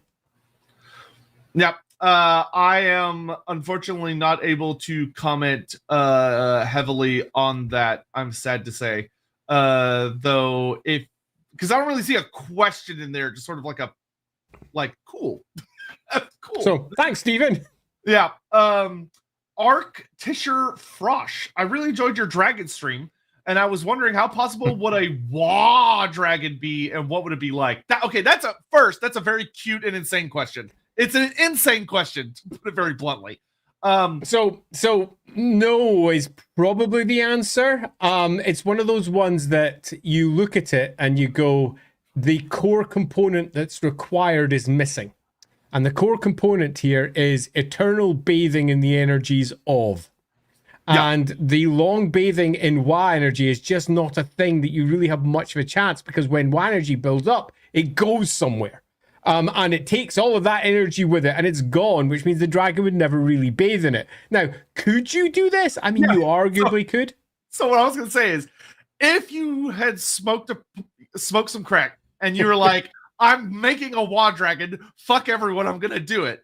Now, could you do a what I would deeply, deeply express is a batshit insane scenario where like some dragon lays its eggs in a subterranean cave and some greenskin spores somehow get on the egg and like infect it, and you have basically a mushroomified cordyceps dragon that is then tapped into Wa energy. Sure. Sure, mushroom dragon. Yeah. Why not? Why not? Who doesn't want to have their own mycelium network dragon? Just perfect. Go for it. Yeah. Squid dragon it is. Yeah, you could just make a squid dragon. And that actually wouldn't be that bonkers. Like, yeah, it wouldn't be that bonkers. The more that we're saying it, the more it's becoming a thing. Yeah, because like in AOS, we already have flying squigs that have like wings. So you would just need to make a new, very big squig, basically. Yeah, that does sound pretty cool. It does. Cool. It does sound pretty cool. Yeah, I agree. Yeah, I've gone from dissing this idea into going, oh, you could make that work. And it would be horrible.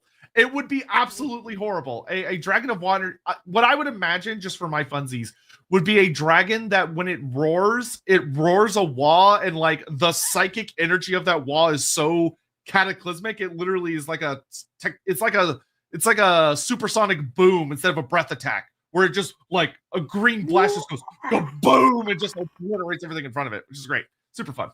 Bifocal King had an idea to add on why the Nightmare Dragon guards the Dragon Boneyard, or why it's sacred.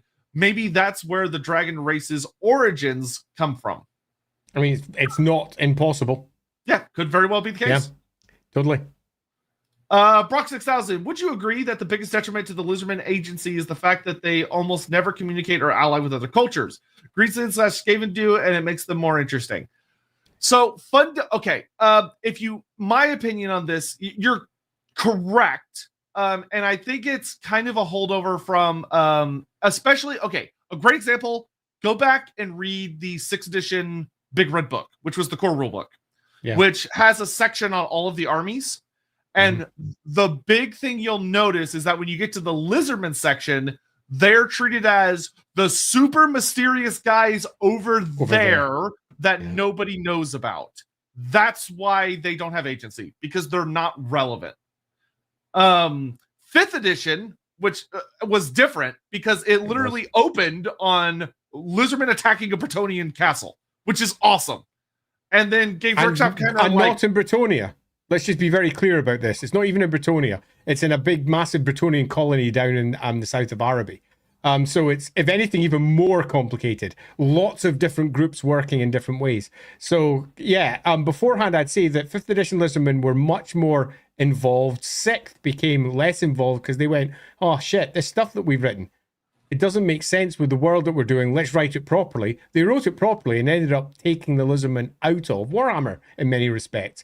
And then in later editions, they go, actually, no, there's parts of the old ones, and Slan, just spirit them anywhere. Yeah! And they can be found anywhere in the world. And suddenly they're all over the place. And my goodness, Dumbo, thank you very much. We'll get to that in a moment. But holy heck, thank you. Oh, yeah, thank you so much. It's very generous. Thank you. So yeah, I would heavily agree that the Lizardmen's reluctance to ally with or just deal with in any way outside races was their biggest handicap. It shouldn't have been a big handicap, but it was a big handicap.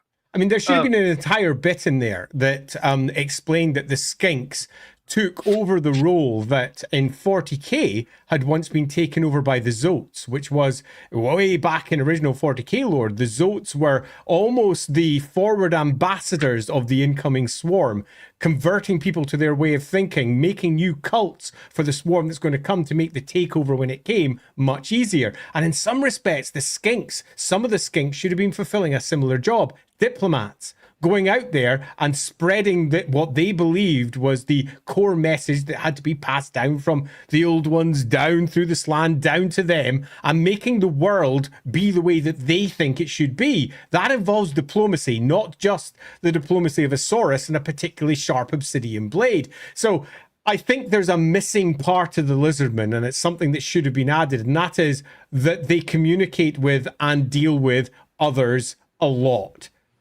But that's just been removed, and I think it should be added back in. Yep. Age of Sigmar fixed that, which is why the Seraphon actually get to do things. And I will also note that I had a thought and left my brain. Maybe it'll come back to me. Dang it. Sure. Well, yeah. Huntington Tart. I recently learned Sotek's true demonic name in the Marathi stream. I don't know what you're talking about. I feel like none of us mortals should. My actual name. Mortals should have access to that arcane knowledge. Also, will there be a Lorebeards Patreon?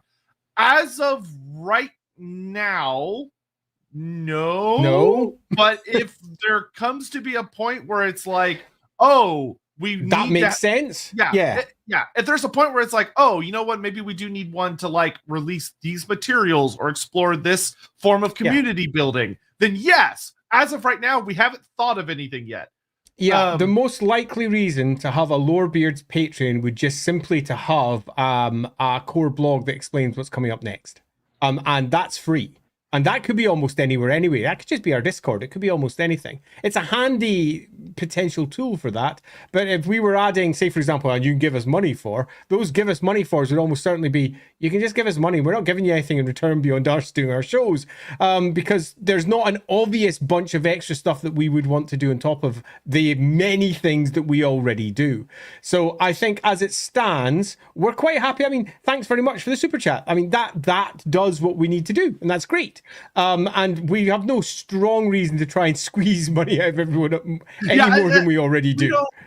Me and Andy care a lot. Man, this is going to sound super parasocial, but I'm going to say it anyway. We care a lot about y'all and trying to like make sure that it feels like y'all are getting as good of an experience with me and Andy as you can have. And we don't want to take advantage of that relationship or be like, squeeze for like every penny. If we can now, and it could be that like we started up and there's like people being like, hey, you should do this. And we're like, ooh, I don't know how that would work in a stream. And someone's like, for the love of God, just do a fucking Patreon. We might be like, all right, fine. Yeah. But as of right now, we haven't thought of how that would make sense. I'll just leave it at that. So, what I would suggest, if you want to think of this one over, Honingtart, I'm almost certainly pronouncing that wrong. I would suggest have a good think, a mull. If you think there's anything that's worthwhile, bring it up when we eventually, because obviously we've got our new Lorebeards channel that's currently ticking around in the background, about to turn into a full channel. But when that does, we will then move to an entirely new set of communications with you. When we do that, bring it up then, because we'll be in a position where we're talking about the changes that we're making to Lorebeards. On that, we didn't discuss it before, but we do have a coming soon for Lorebeards as well, which everybody knows, but we're going to do it anyway. Would now be a good time to do that since we're talking about what's going to be coming next? Sure. Let's do that at the end of the stream. We'll do that at the end of the stream. Okay. Yeah, let's do it at the end. On that, just to make sure that we're super clear, I have to be pretty tight at the 7 p.m. because obviously Inside the Rookery starts we at have a 7 hard p.m. cutoff. So we have a hard cutoff today, everyone. So as we move towards the end of the stream, and we have several super chats waiting, we are going to move through them fast to make sure that everybody gets answered, because at 7 p.m. we're having a big chat over on Inside the Rookery where we discuss themes influencing the rules and the lore of your games. So the core themes making your rules change or making the lore change to match, and why that can be a good thing or a bad thing. So that's going to be over on Inside the Rookery. We will almost certainly raid our way over there. So at the end, don't worry about finding it. Hopefully you will find it automatically, unless you're on the Lorebeards channel, because I've not set it up over there. We will, and I will have it set up on everything, so it'll be good to go. I'm doing it right now. You're the best. Antonio Ranza, please, we need an episode of crossover of Nagash or Lizardman, the universes of D&D. Holy shit. More Fantasy and May Fantasy. There, I can think of a very good route that would work on. So thank you for the idea. We'll be in touch, and I'll leave it at that. We'll be in touch. Yeah, one of the big problems with crossing over into any other setting is knowing it. And I know some bits and pieces here or there written for some, but some I just don't know at all. So this is always one of those ones where we'd need to get the right people for the job. Yep, but I do be having ideas. There's ideas going on there. I can see the click, click, click in the whir of cogs going on in the background. Let's see. Stephen Lucas liked the idea. Morcar lived during the Great Catastrophe. then became Everchosen by Sigmar because of warp time. Sigmar was luckier than the cult would like to admit. That would be a fun way to massage more aspects of Morkar's story if you wanted to have him like be present for the Cataclysm, but also be the same Everchosen that shows up during Sigmar's time, because that wouldn't be unusual for the warp to do something along those lines.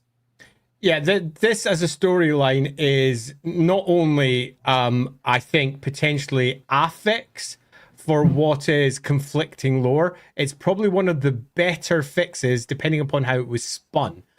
In that we have two versions of Morkar, and there's no reason why both of them can't exist, because the version of Morkar that goes all the way back to Inarian makes much more sense of the 13 Everchosens than the stories that we have today, where we have to squeeze 13 Everchosen invasions into just 2,500 years, which means that the coming of chaos is common, happens all the time. And people will be ready and prepared for that return of chaos every 200 years or so. They would just be ready for it. The elves and the dwarves will have gone through, several elves will have gone through like 5 or 6 of them. They'll be completely prepared for it. It wouldn't be the, holy shit, what is this once in a, not just generation, but once in a lifetime event that's occurring. The lack of time for them all to occur in with the newer story sort of makes a nonsense of the story of the Everchosens and the special nature of chaos pulling together very rarely. It makes it feel like it's a commonplace event that starts with Morkar, and that's a bit bullshit if you ask me. Yeah, and that could lead to some very fun, unique... Man, that would actually fix a lot of problems with Morkar.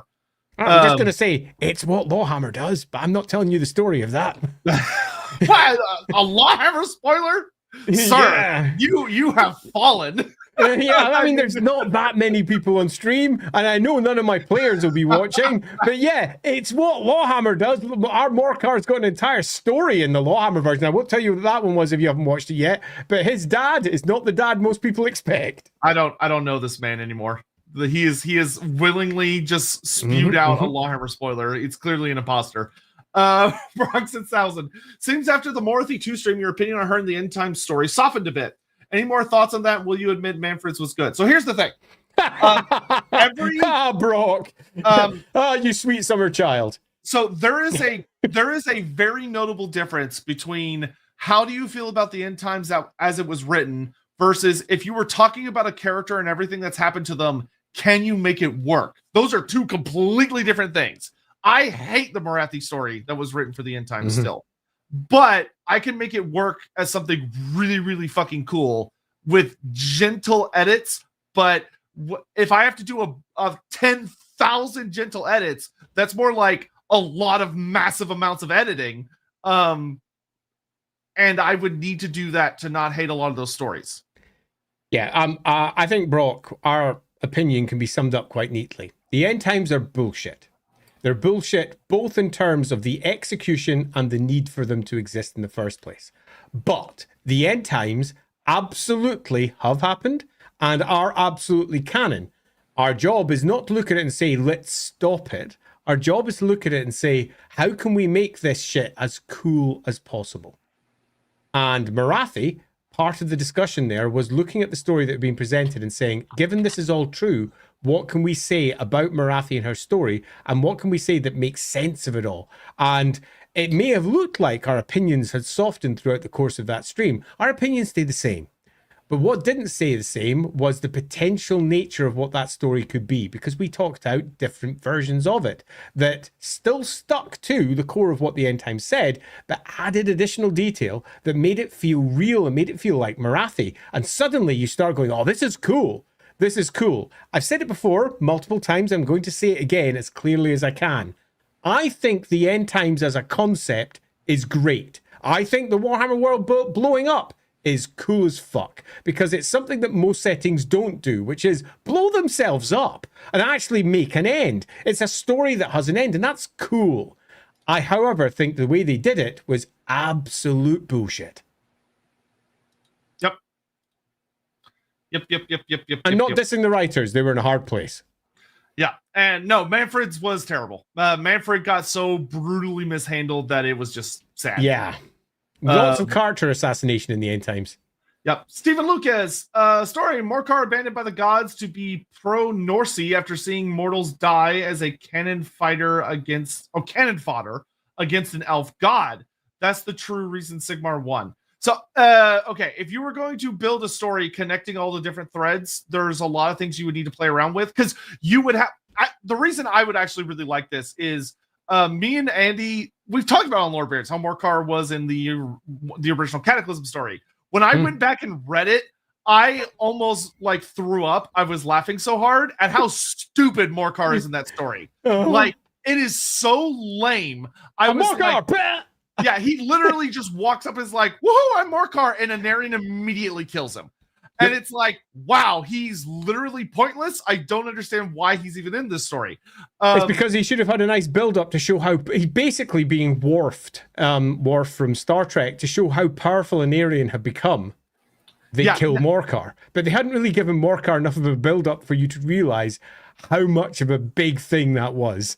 Yeah. Now, if you were to massage or change the story a bit to Morcar has all this big build-up, he tries to fight Anarian, and he's brutally defeated, but then manages to retreat, and this leads to like wounded, ancient, horrible Morcar fighting Sigmar after he's kind of functionally returned to the mortal realms after being in the realm of chaos for a super long time. There is a story you could write there that would make the conflict between him and Sigmar be so much more spicy than it otherwise was, especially if you decide to go whole hog with it. And you have the whole thing where Sigmar still creates Morcar by like raiding the Norsey and it's baby Morcar, but then he goes into the realm of chaos to become an Everchosen, and he ends up going through time, and he ends up back at the Cataclysm where he fights. There's all manner of different ways it could be told. Yeah, there's a lot. It would make Morcar's story an actual epic, which is what it should be, because he's the first ever chosen. Yeah, he needs to have an epic tale, and as it currently stands, his tale's bullshit and shit on all versions.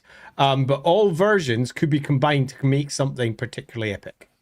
Yeah, it would massage so many things, like even things where like there are multiple. A lot of people don't know this, but there's actually multiple versions of his suit of armor that exists, like the armor of Morcar, which is canonically worn by Archaon, but is also a generic piece of magic equipment that can be bought by certain chaos armies. Well, how the fuck does that make sense? Yeah. Huntington Cart, any thoughts on how the Garaz Gunzel dwarfs from the Middle Mountains would have been different from those of the Karazankor or the Norse dwarfs? Yes. Andy, go watch LAWhammer would be the easiest way to answer that. There is a pitiful amount about them in the Wolfrip game because they never got expanded on, to the point where if you read through it, it'll keep mentioning the Middle Mountain Dwarfs, but there's not a single clan name anywhere, which is insane to me. But how would they be very different? Andy, do you have any bullet points you'd recommend? I do. To begin with, there were no Middle Mountain Dwarfs as we understand them today. And by that, I mean there was no holds to begin with. So if we go right back to the earlier stories of the Middle Mountain Dwarves, all that was there was trading outposts and some mines gaining access to the various materials that the Middle Mountains offered. However, as Warhammer Fantasy Battle slowly but surely expanded, and the nature of the Middle Mountains became something quite different, where to begin with, the Middle Mountains were almost like a European mountain range sitting in the middle of the Empire. Then somebody sat down and went, wait a minute, if the Warhammer world's bigger, and there's these big mountains, doesn't that mean that the mountains are also bigger? And then the Nordberg got added. Now, the Nordberg is the tallest mountain in the Middle Mountains, and the Nordberg is bigger than Everest. Just to put that into context, the World's Edge Mountains are all bigger than the Nordberg, the really big ones. The World's Edge Mountain, this just giant spine of the world that no one can cross except for a few loose passes. It's so enormous. And the Nordberg got added. And once that was added, a bunch of other stories got added too, connected to the Nordberg and the stories that they've been building in the Storm of Chaos and around that, where they started saying, oh no, there's old dwarf holds there. Not only is there old dwarf holds there, they've been abandoned. And then when I was coming along much later, trying to piece together all the various bits of lore there, we landed on, nah, fuck it, we're going to add holds there that have been abandoned for one reason or another.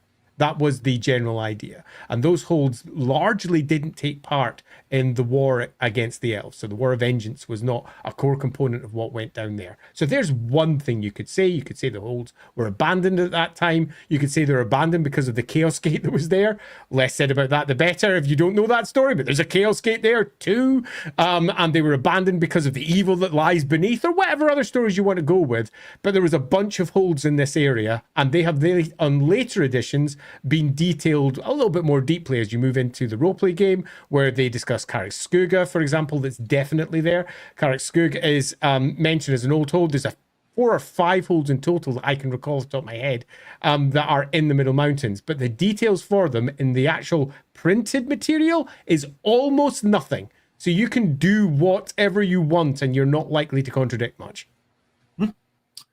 Time 25. Could you guys do a make an over tyrant stream? We know practically nothing about any of them besides Greases. That would be fun. I like that. Yeah, that could be pretty cool. Yeah, different as well, because one of the problems that we have is that whenever we do one of these things, there are certain characters, and no, I'm just going to be blunt about this. The Warhammer story, and often we're trying to tell a different part of the Warhammer story, is so often the story of the elves. And we try to pretend it's not, but it is. And that has turned into us several times in previous streams being accused of being elf lovers. It's not so much that we're elf lovers, it's we're Warhammer lovers. And the core story, particularly in the beginning when we move through 4th edition up towards 6th, all of the core beats of the story of the Warhammer's history is what happened with the elves? What happened with the elves? What happened with the elves? So it's always good to have something different to focus on. And an Overtyrant stream would be great, because that's ogres, and that'd be brilliant. Agar89. Hey guys. Well, looking through things, I came across the Doomstones campaign. What are your opinions of it? And is it possibly worthwhile to bring it to a 4th edition Warhammer Fantasy Roleplay game? What I read, it was not well liked.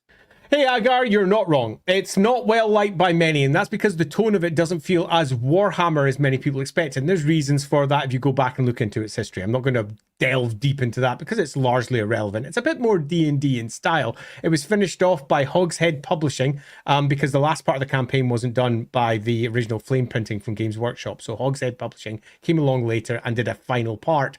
And yeah, it goes places, building your Doomstones and Chaos Gates and all the rest that you would expect. I mean, I played it like 3 times. It's not great. It's not bad. I mean, you can make a good campaign out of it. I mean, if you've got a good GM, you'll get a good campaign out of it, because you will. And particularly if you've got a GM who really understands the Warhammer world, because they'll look at some parts and go, that's bullshit. I'll just make up my own version and suddenly it'll be fucking cool. So I'd say there's a lot that you can dive into it. And if you get all 4 parts of the campaign, there's something fun in there. But personally, it takes work to get something good out of it. But that's kind of the case with The Enemy Within as well. The Enemy Within campaign it was supposed to be with the director's cut, this great, brilliant update, but in many respects, that sort of never occurred. And what we've got is just another version of The Enemy Within, and it's a bit of a fixer-upper too. There's lots of things that have to be done to it to try and make it feel really Warhammer and sing. So it's just another fixer-upper campaign. Dumbo, thank you very much. Super duper generous. Lorebeards, thanks, Dumbo. You guys have shown me a whole different way of appreciating not only Warhammer, but pretty much all media. Taking maybe 2 pieces of lore that conflict and trying to find that missing middle step that makes it all fit as an example. All that to say, you rock. Well, thank you. Thanks, Dumbo. And I will say that was this idea, this concept that Warhammer isn't broken, that Warhammer isn't fundamentally a mess, was at the core of almost all the decisions that were made at the beginning of Warhammer Fantasy Roleplay 4th edition.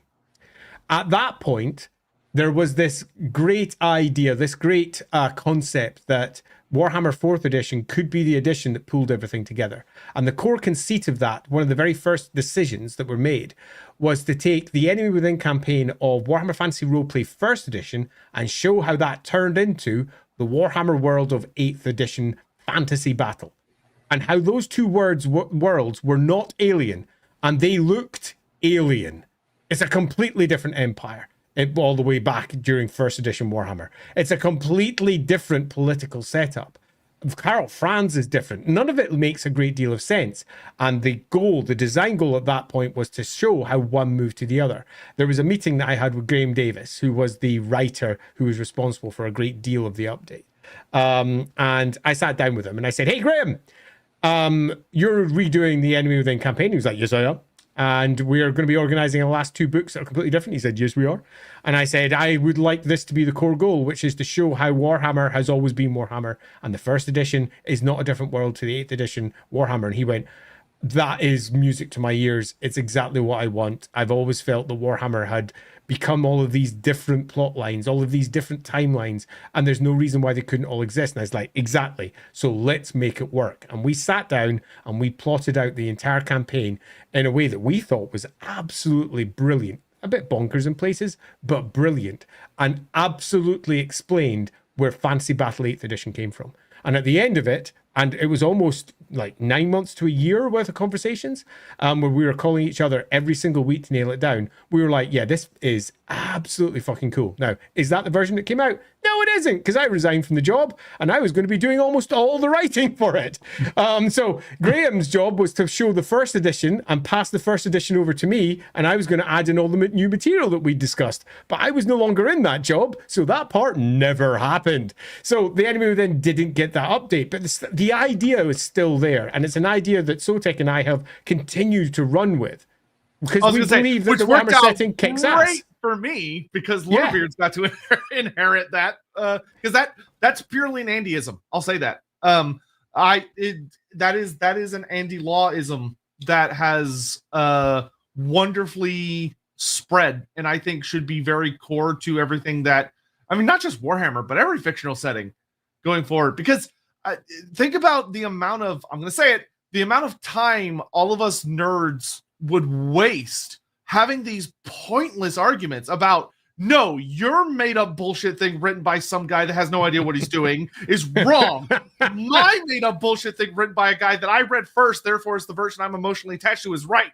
Fuck you. Is so pointless.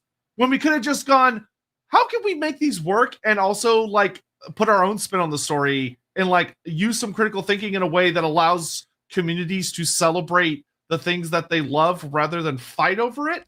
And it's like, man, I bet the Star Wars community wishes they were better about doing that. Or like, you know, it's like, and granted, it's not a natural thing to come across, because a lot of fictional settings come from a holy grail figure where there's like a singular authority that's like, this is the correct interpretation. And if you don't agree with that, then most people would say, well, you're objectively wrong. But death of the author is critical to most forms of fiction. And thanks, Roland Barthes. Yeah. And so I would say that I really think that this is the best way to approach almost all fictional settings, is find a way to make it work. Cause it's just fun. It's just fun. Yeah. And what we all have to remember as fans of a setting is something that I'm a fan of, someone else is going to hate, and something that I hate, someone else is going to love. And whenever I come along as a creator and enter into this space, and I only focus on the bits that I love to the detriment of the bits that I hate, I am betraying the setting. It's my job to make it all work if I possibly can, to make it all as cool as possible. So whilst we frequently diss, for example, the end times, and we do, and for what we believe is good reason, when I say there are a lot of fans of the end times out there, I'm not exaggerating. It's the Warhammer that perhaps they first got their hands on. They read through it and they loved every last part of it. Those poor bastards. But yes, carry on. But they exist. And that's why it's essential when, for example, we deal with end times material, we don't go, yeah, that end times material, we're just going to ignore that because it was bullshit. Because bluntly, it was. It's absolutely incumbent upon the writers to look at it and say, all these bits that I don't like, why don't I like them? Am I being unfair? And what can I do to make them as cool as possible with all the bits that I do like? And what can I do to make the whole thing work? And I think that's something that a lot of writers don't do. And a lot of companies that own IPs also don't do, because they look at it and go, oh, that bit that we don't like, let's just ditch it. And often there's a far better story when someone comes along and goes, but what if it was actually the case? Yeah. Why would that work? And also this other thing that looks contradictory work. And then as you try to make it make sense, suddenly a far deeper, more awesome story comes out because of it. Yeah, great example. Literally in this stream is someone going, what if both Morkars were the same guy? Immediately made me go from, oh yeah, the original version of the Cataclysm is stupid, I'm never going to think about that again, to, oh shit, no, that's genius, I need to use that now. Yeah, totally. I mean, there's lots of places. I mean, we have loads of examples of characters who are dead that aren't dead, and we can do the same with Morkar. Just to give one example, Malekith. Go check our Malekith stream. Malarian, if you prefer. Malarian got killed by Teclis. He lost. And it was used as an example for the escape card from the Warhammer Magic box set to show how the escape card works. So somebody gets killed, they play the escape card and they survive. And that got wrapped into the story of Malarian, where he vanishes for a long period of time and then comes out of the realm of chaos. Nothing saying Morkar can't do the same. Nothing, for example, saying that Morkar can't be the first ever chosen and the sixth. You know, there's lots of different ways that these stories can be retold. Yep. Okay, we got to get moving. Yeah, we Thank you, Dumbo, again. Ian O'Brien, love you guys and your streams. Had an idea for a Norse Dwarf / Imperial what if. What if the Norse remained loyal? They go north to find legends of lost allies and reconnect with the dwarfs rather than going into, we'll say, like chaosy exile. I think I'd repitch parts of this. Loyalty suggests that Sigmar's the only option that's right. A different way of saying this would be, what if the Norse weren't genocided by Sigmar? Yeah, I would. When I look at this, yeah, it's either there are two ways you could spin this, which is either what if the Norse had been they joined with Sigmar. Yeah, joined with Sigmar, or I could also see this being reconstrued into what if the Norse had been like fully adopted by the Norse dwarfs. So like instead of chaos really getting to them, the Norse dwarfs are able to kind of protect them with runes around all of Norsca, for example, to hold off the winds of magic. They more heavily interweave. Yeah, I think there could be something in that. The Norse one would be. I think really the what if there really would be, what if the Norse dwarves realized that humans were susceptible to chaos far more so than they thought, and tried to protect and they would fall in short order, which kind of they didn't. So yeah, there's a story in that, Ian. Oh yeah, there's something I could do with that. I can already think of like some things I could do with that. Super Arlock, I was rewatching Gorbad Ironclaw stream, and I have a question. When he came upon the army of knights, I would say that charging would be my choice. What do you think would have been your decision? So I'm assuming you're talking about the big battle where he gets wounded, where like the two big knight armies see each other. So, okay, here's the important thing. I am not an orc, right? Really? Gorbad was the orkiest orc that ever orked. But he was a good balance of Gork and Mork, so he was actually clever. What he did, based on the tools that he had available to him, was not an objectively bad strategy, because he wins that battle. He crushes that battle. He just gets wounded in the process. Because for him, he's not thinking about the idea that he is a vulnerable head of the snake, and that's all the Empire is thinking about, is that he's the vulnerable head of the snake. If I was somehow in charge of a big orc army, you would never see me. I would be the equivalent of a necromancer, where I would hide somewhere in the horde, because I know that if I die, well, A, I'm going to be dead, so that's not a good thing, and B, that the horde's going to fall apart. You can bring yourself back. Yeah, well, I meant more tactics-wise. But at the same time, because I'm not leading from the front, the orcs are going to hate me, and they're going to beat my ass very, very quickly. Like, I'm going to get challenged and I'm going to die. So, like, I feel like this question kind of inherently falls apart of that. I think Gorbad would have always done that because it's what Gorbad did. And if you weren't Gorbad, you wouldn't have been in the position to make that decision. Yeah, sure. I don't, like, strategically, yeah, he probably should have fallen back and let his army catch up with him. But the orcs would have thought that was cowardly. And he would have received a lot more challenges. And some of his cavalry forces would have left because what a coward. He ran away from a bunch of Umis. It was an idiot choice. Yeah. And I love greenskins. They're idiots. Yeah, they are. They're horrifying. Big gore bad, god damn it. I'm not even going to go in this one. There's a story there. Yeah. Hound of Ill Omens. I get how dragons are slaves to the elves, and it's very Warhammer. I was curious about humans riding dragons. Do they like or make a deal with the human? Not sure if it was covered in the dragon video. So we didn't actually, if memory serves, we did not talk about the one Imperial dragon. Well, actually, okay, in the dragon video, we briefly talked about the Nehekaran dragons. What I will say, the Nehekaran dragons, we do not know all the facts because they're very lightly touched on in the old world. And based on now, we know they were entombed with their king, but there is a brief mention that some of them were more like partners or allies. Some of them were enslaved. There is nothing stopping you as a human. There is nothing stopping you from, through sheer dumb luck or chance, finding a dragon egg, taking it back to your kingdom, and humans raise the dragon, and like an elephant, especially in the older days, using brutality and chains and magic to trick it into thinking that you have power over it. It's got sentience, so it's a bit different. It is. No, sentience isn't quite the right. Sapience might be a better one, just to go with the Discord argument. They're all sentient, but it can be enslaved. It needs a bit more. There could be humans that just became friends with a dragon. That is also very possible. Yeah, because they have got intelligence, there is always a way to deal with them.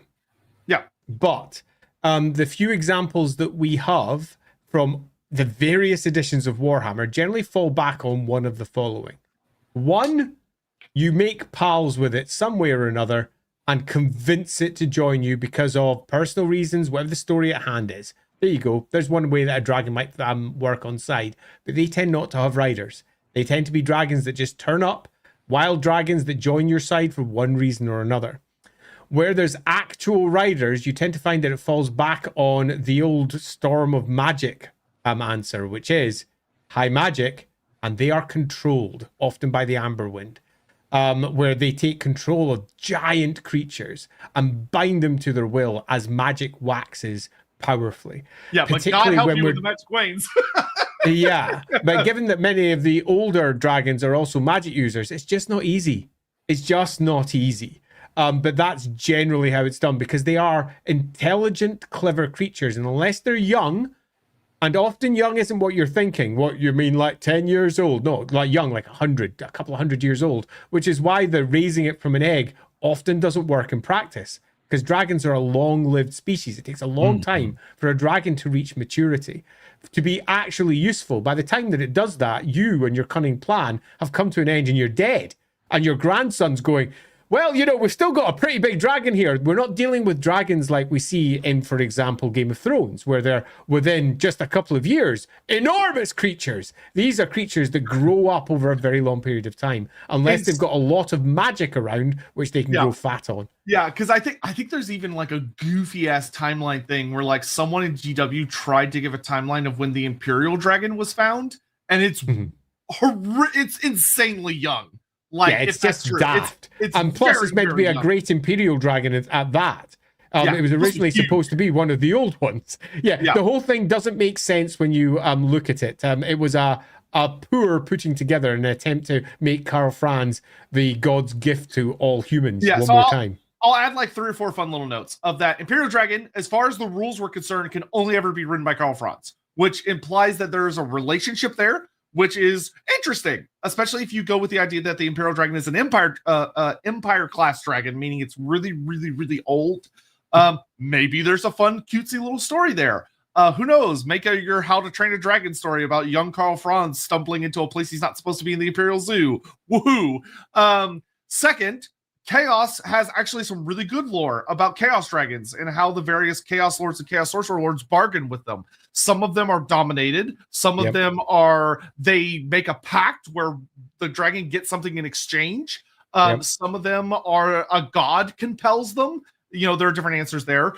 The third option, thing to consider that's really fun, is that the Necrolith Bone Dragons of the Tomb Kings that we know little about, the fact that they are resurrected using the same magic as the Tomb Kings, and they were entombed with their Tomb King or Lich Priest. Well, Lich Priests aren't entombed, but they're bound to a particular figure, implies that they have gone through the mummification and soul preservation process of the Nahakarans, which could in and of itself be a story of that they figured out a way to manipulate dragon souls, which GW did not intend for that to be a holy shit what the fuck moment, but it is a holy shit what the fuck moment.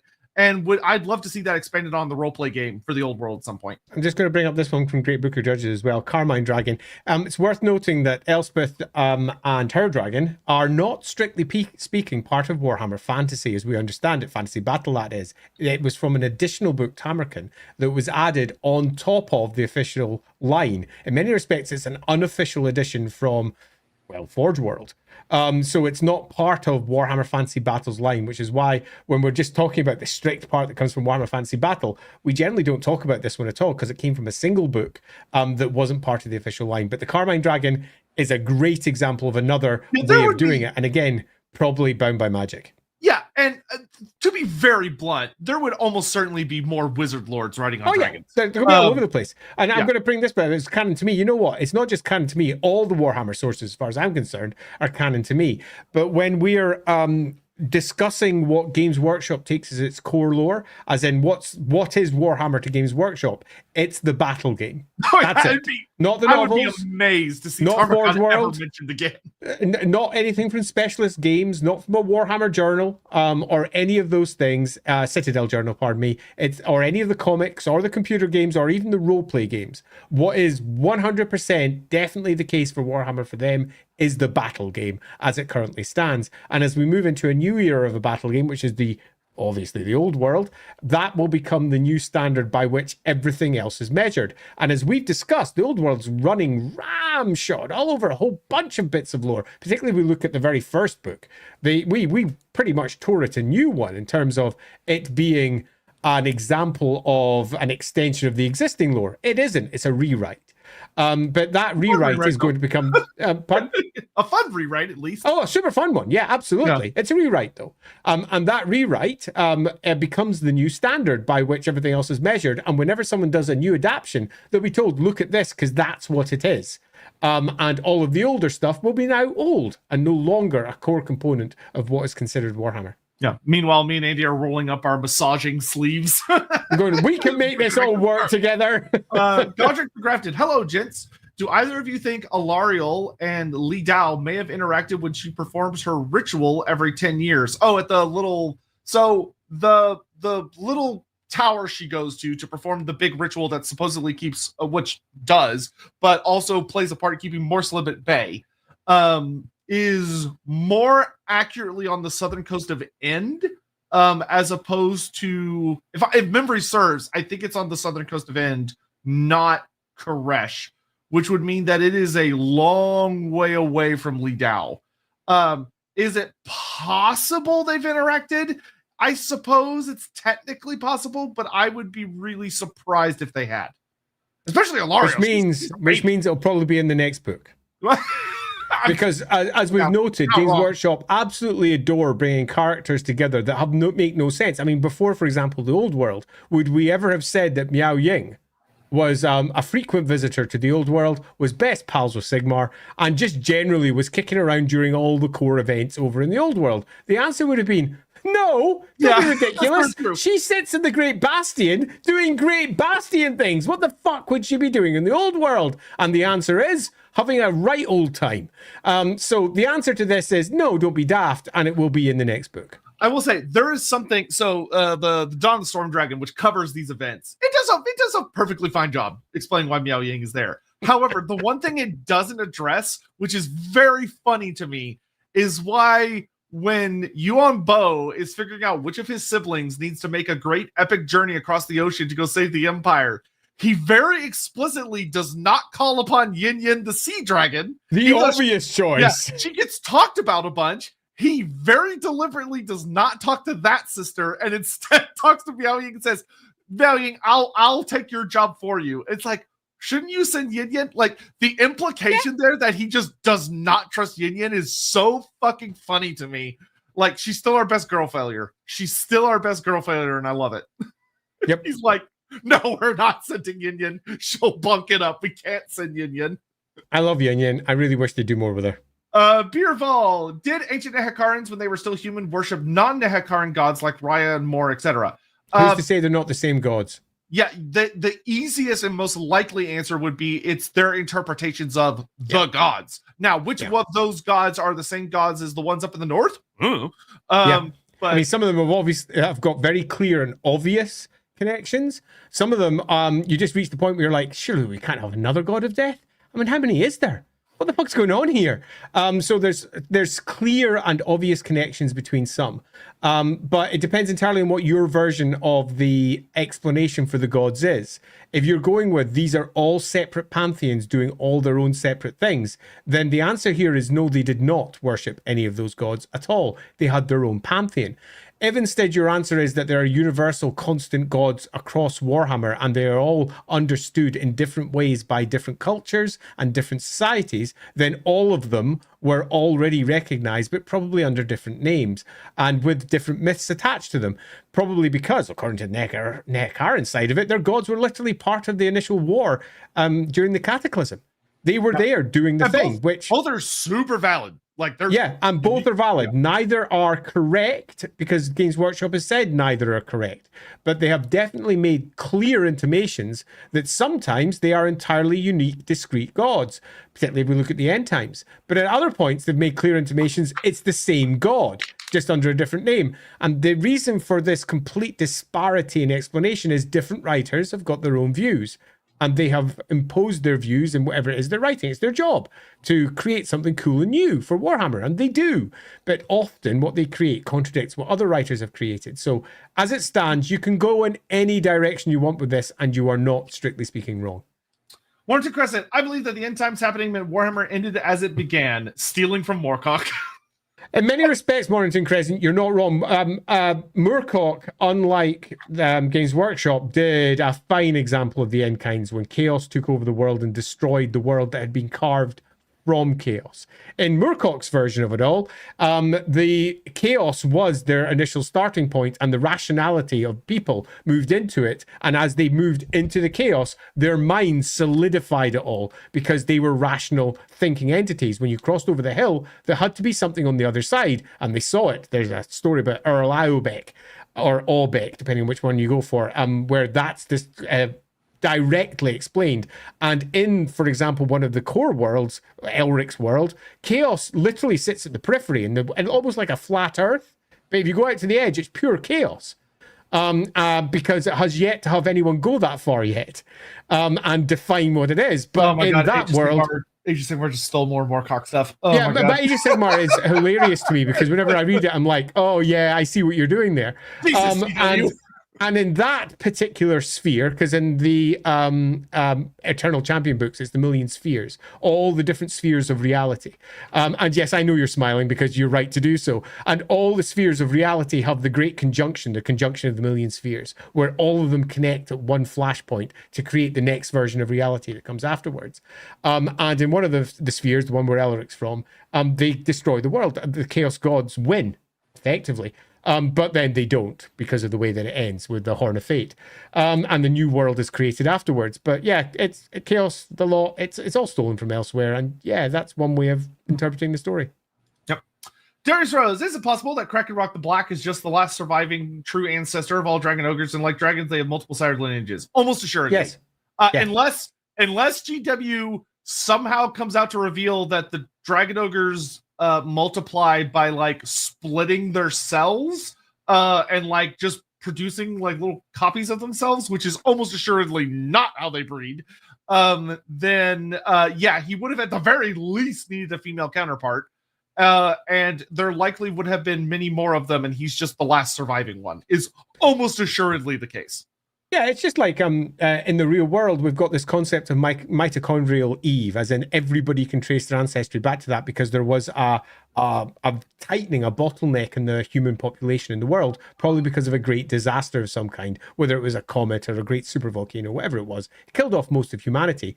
And all humans from that point onwards had interbred with each other, meaning that there's definitely one person that everyone can draw their lineage back to, this mitochondrial Eve. And somewhat similarly, that's going to be the case here. There was a great cataclysm. We know there's a great cataclysm, but that doesn't mean that there aren't going to be some remnants of other lines, because unlike the real world, where everything mortal will only live for around about at most 100 years, we're looking at humans, they've got entities which can literally never die unless they are killed physically, meaning that there could be all manner of other individual bloodlines that somehow survived the cataclysm that have no direct connection to any of the great father of or great mother of examples that we have in Warhammer. And that would be entirely feasible and I think likely. Yeah, and GW is overly, I'll very much say it, is very, very overly fond of father of species. That is like one of their favorite tropes. And it's a very famous fantasy trope, but it's annoying because a father of is actually much more difficult to draw lineages from than a mother of. But for whatever reason, they always like to do it that way. Yep. Stephen Lucas, like the reoccurring theme of many Everchosens, abandoned or being abandoned by the gods due to ideological disagreements, such as Be'lakor, Archaon, Horus, maybe even Morkar. Yeah, sure. Yes.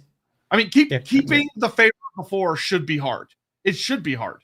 Impossible almost. Yeah. Yeah. Watchdog 3079. Can Dragon Ogre's development affected by countless winds of magic like dragons can? That's a fun question. So as of the writing we have, it does not appear to be the case. And you could argue that their pact with chaos might have something to do with this. Particularly when you look at their association with Azir. Yeah, if you go back and watch our Dragon Ogre stream, one of the things we talked about that's super interesting about why the Dragon Ogres may have been so critical to chaos is their seemingly immunity to mutation. Which, if that's a true aspect of their being, would mean that magic would have a very hard time changing them based on them being in it. If they're just resistant to that kind of change, then it would make sense that there wouldn't be different kinds of Dragon Ogres based on the winds, because they're difficult to change. But I would also add there that resistance to mutation is strongly associated with Haish, the white wind, which is the wind of purity, and the wind that keeps things very much what they once were, because chaos is all things. It's not just change. So they could easily be associated with one or more winds. And you could build any story you want, really. I mean, we've got Azir with the lightning. We've got Haish, perhaps, with their intellect and the fact they don't mutate. There's lots of fun stories that could be told if you wish to wrap in the winds. But equally, we can say that they predate the winds, at least as we understand them. We have versions of the story, for example, from the old world, where they say that the winds stringed out after the cataclysm, which they've sort of ignored in later books. But hey, that's something that could have happened. Wait, that's hard. Never mind.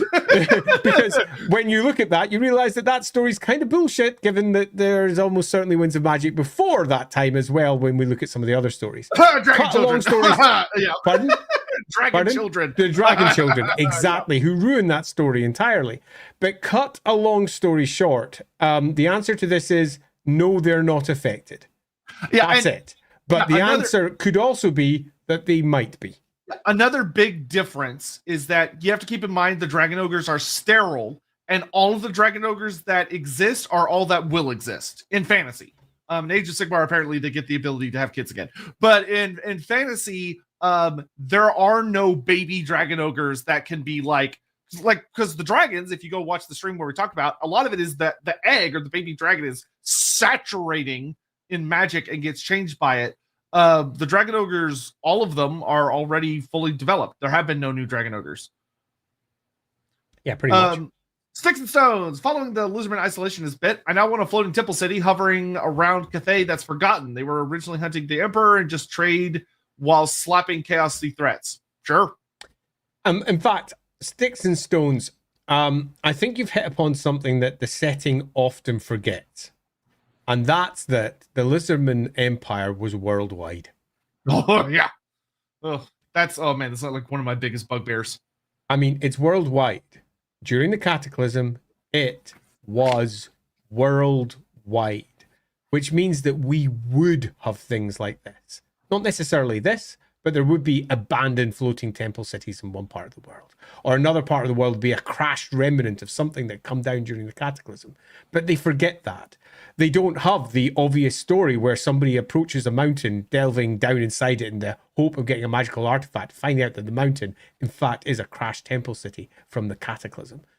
Because that's the sort of things you would find not just in Lustria or the Southlands. You would find that in the old world. You'd find that over in Cathay. You would find the remnants of the old ones everywhere. Everywhere. But they just don't. Because no one's got round to writing that part. Because there's this fear of the old ones that writers have, that they're kind of twee. And do I really want to pull upon this thread? Because it's a bit weird.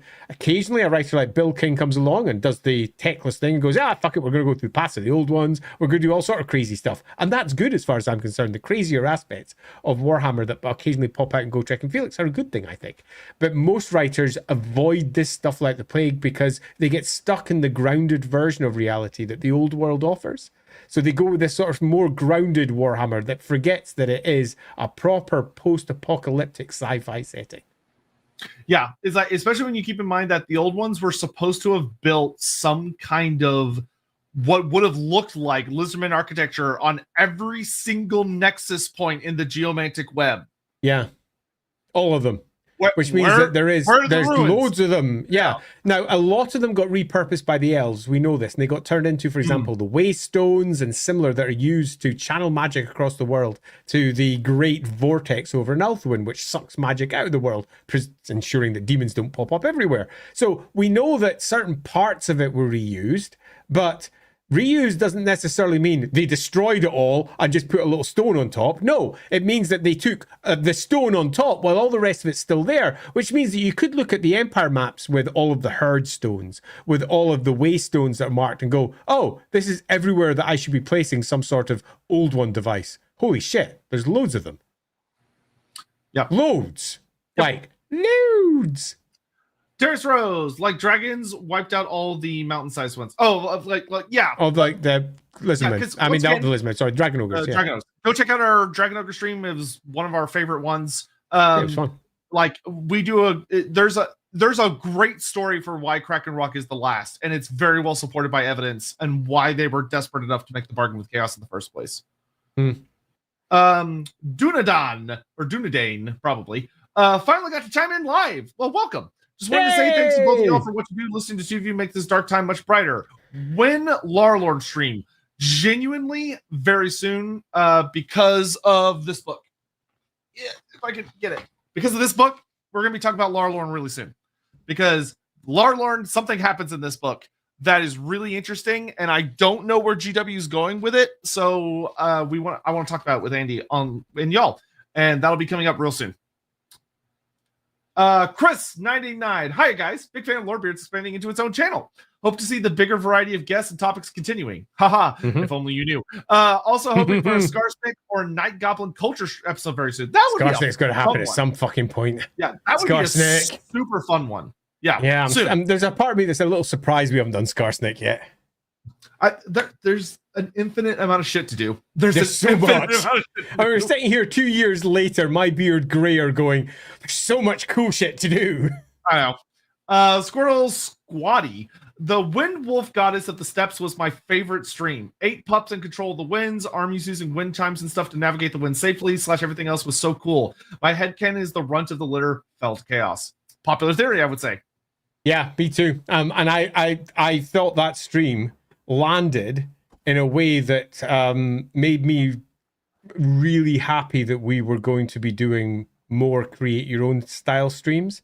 Before that, I was somewhat dubious about it, whether it would be not only whether it would be worthwhile of our time, because, you know, we only have so much time. There's so many other things we could be doing, but whether I was going to enjoy it and come out at the end of it was something that I'd want to use. And as it turns out, yeah, it's fucking ace. Brilliant. Yeah, that was the first Lorebeard create stream where it was like, oh, not only does this format work, but this is really fucking fun and really fucking cool. Yeah, because I would not have made this. Yeah, I'll be as clear as I can be. This is not what I would have made. And when I went into the stream with the loose ideas of what might be coming. It was nothing like what we built. And that was brilliant because it was guided entirely by everybody who was watching, and it made it just so much more fun. Yeah, and it has in its own way kind of built a bit of a Lorebeards alternate universe, so to speak, where like when we did the Everchosen stream, the Everchosen ties into this god, which was super fun and worked really great. Yep. Darius Rose, absolutely. orcs are said to have a bestial intelligence. Meanwhile, hyenas and wolves have complex hunting strategies. What would an average orc's acumen be then? Far higher than most people give any expectation of. They have a bestial intelligence by description, largely because they're wanting to try and make a differentiation between the more, let's say, imaginative human way of dealing with the world and what they generally want to suggest for the orcs, which is they are far more conflict driven. And fighting and pushing towards the next conflict is often how they work. And they use the word bestial to describe that. That doesn't mean they think like beasts at all, because beasts tend to be far more, evolutionarily pushed towards what they need to do to survive in their environments. Orcs often do things that are contrary to what would help them survive in their environment because they're not bestial. They're just not bestial. They've got higher functioning intelligence. They are deeply imaginative. They'll fall to depression. They have got different versions of what they consider to be neurotypical thought and non-neurotypical thought for an orc. Some of them are not just slightly intelligent. They're as intelligent, if not more so, than most humans. Orcs really run the gamut, but most of them just like to have, to use a human expression, a good party. Yeah, and that's largely where they sit. I would phrase it as, it's not that they're stupid, it's that the vast majority of them purely live in the now. Yeah. They don't think about consequences. They don't think about the future. They're just in the moment, which if you're someone trying to like ascribe a form of intelligence to them, makes them look like idiots because they're not worried or thinking about the consequences. So they'll do something that gets them blown up or killed. And you go, well, clearly they're a moron. And it's not that. It's just that they have a very species-wide ADHD. I like that one, Blue Oyster Cultist, because you're not so far wrong. Species-wise case of ADHD, indeed, and a non-neurotypical one. We've discussed orcs who are different to other orcs. The orcs who are deeply contemplative, orcs who are great strategists, orcs who are kings. We've discussed those in our previous streams. There are examples of non-typical orcs, and we could say that ADHD is neurotypical for an orc. They are living in the moment with what's sitting directly in front of them, and they're also hyper-aggressive. So not a good combo of traits. Whereas their non-neurotypical ones are the ones that excel in areas that we consider to be relatively normal.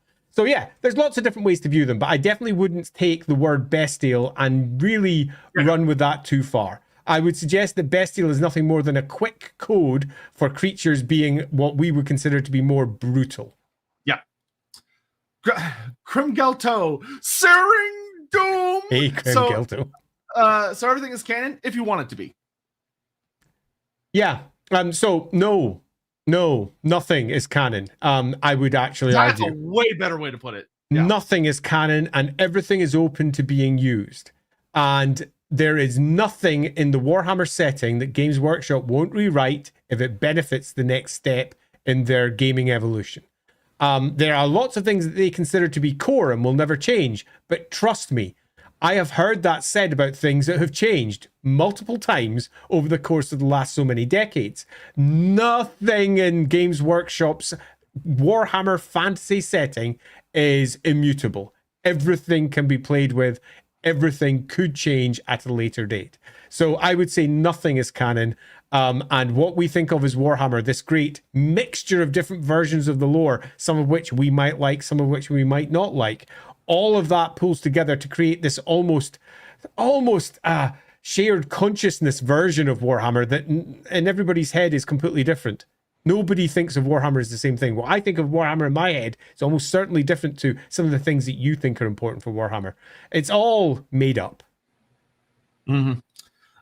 Shadow of Nox 948. Do you think Norse dwarves use animals more than the South? I do. As simple as that.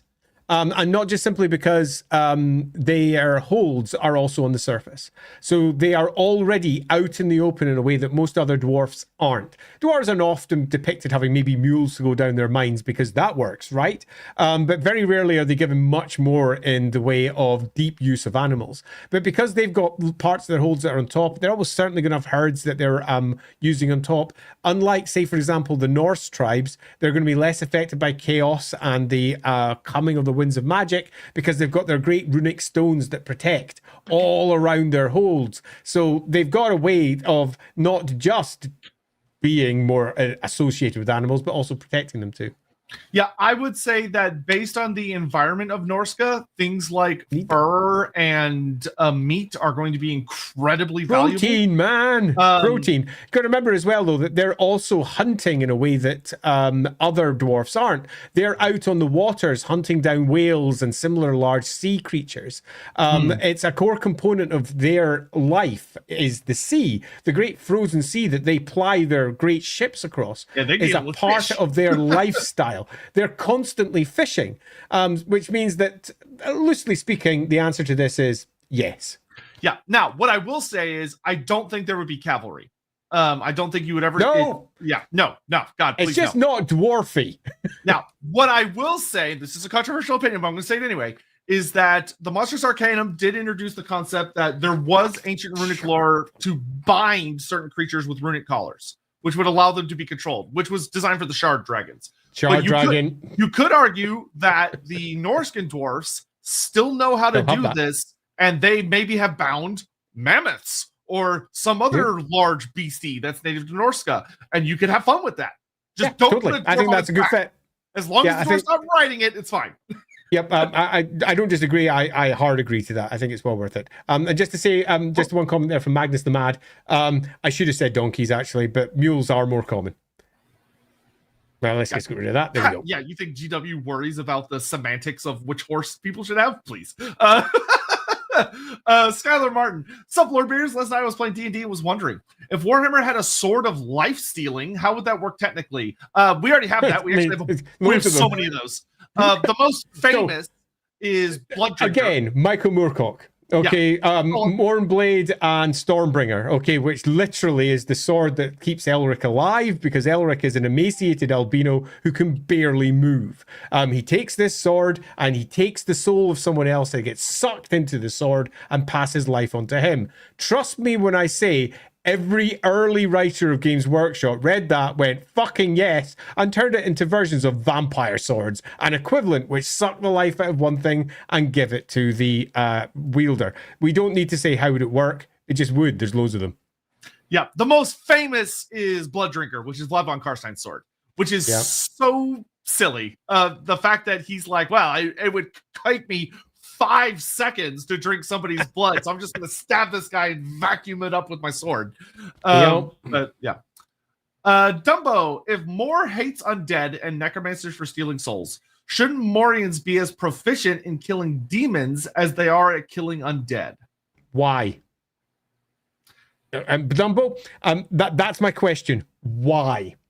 Demons are not souls in that regard. Demons are demons. They are inhabitants of the aether. Souls are something different. And the souls that have been taken to Mor's realm or through to any of the afterlives, if you wish, are again not demons. Demons are attached to particularly the Chaos Gods. It's why they're demons and not just spirits. They are an entirely different type of entity. You're as well to say, and I'll change this so that you can understand why the analogy doesn't quite work.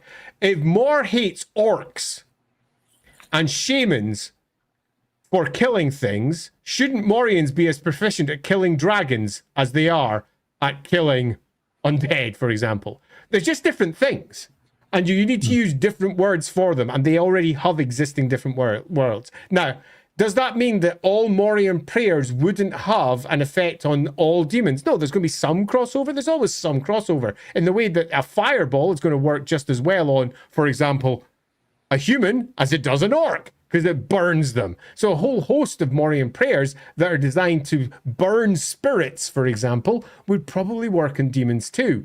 But broadly speaking, they are two different things, two different categories that we're dealing with here. Yeah, I hard agree with Andy. There would be incidental, like prayers and blessings and blessed items that would happen to work as well against a demon because the weapon or whatever is designed to work against etheric entities.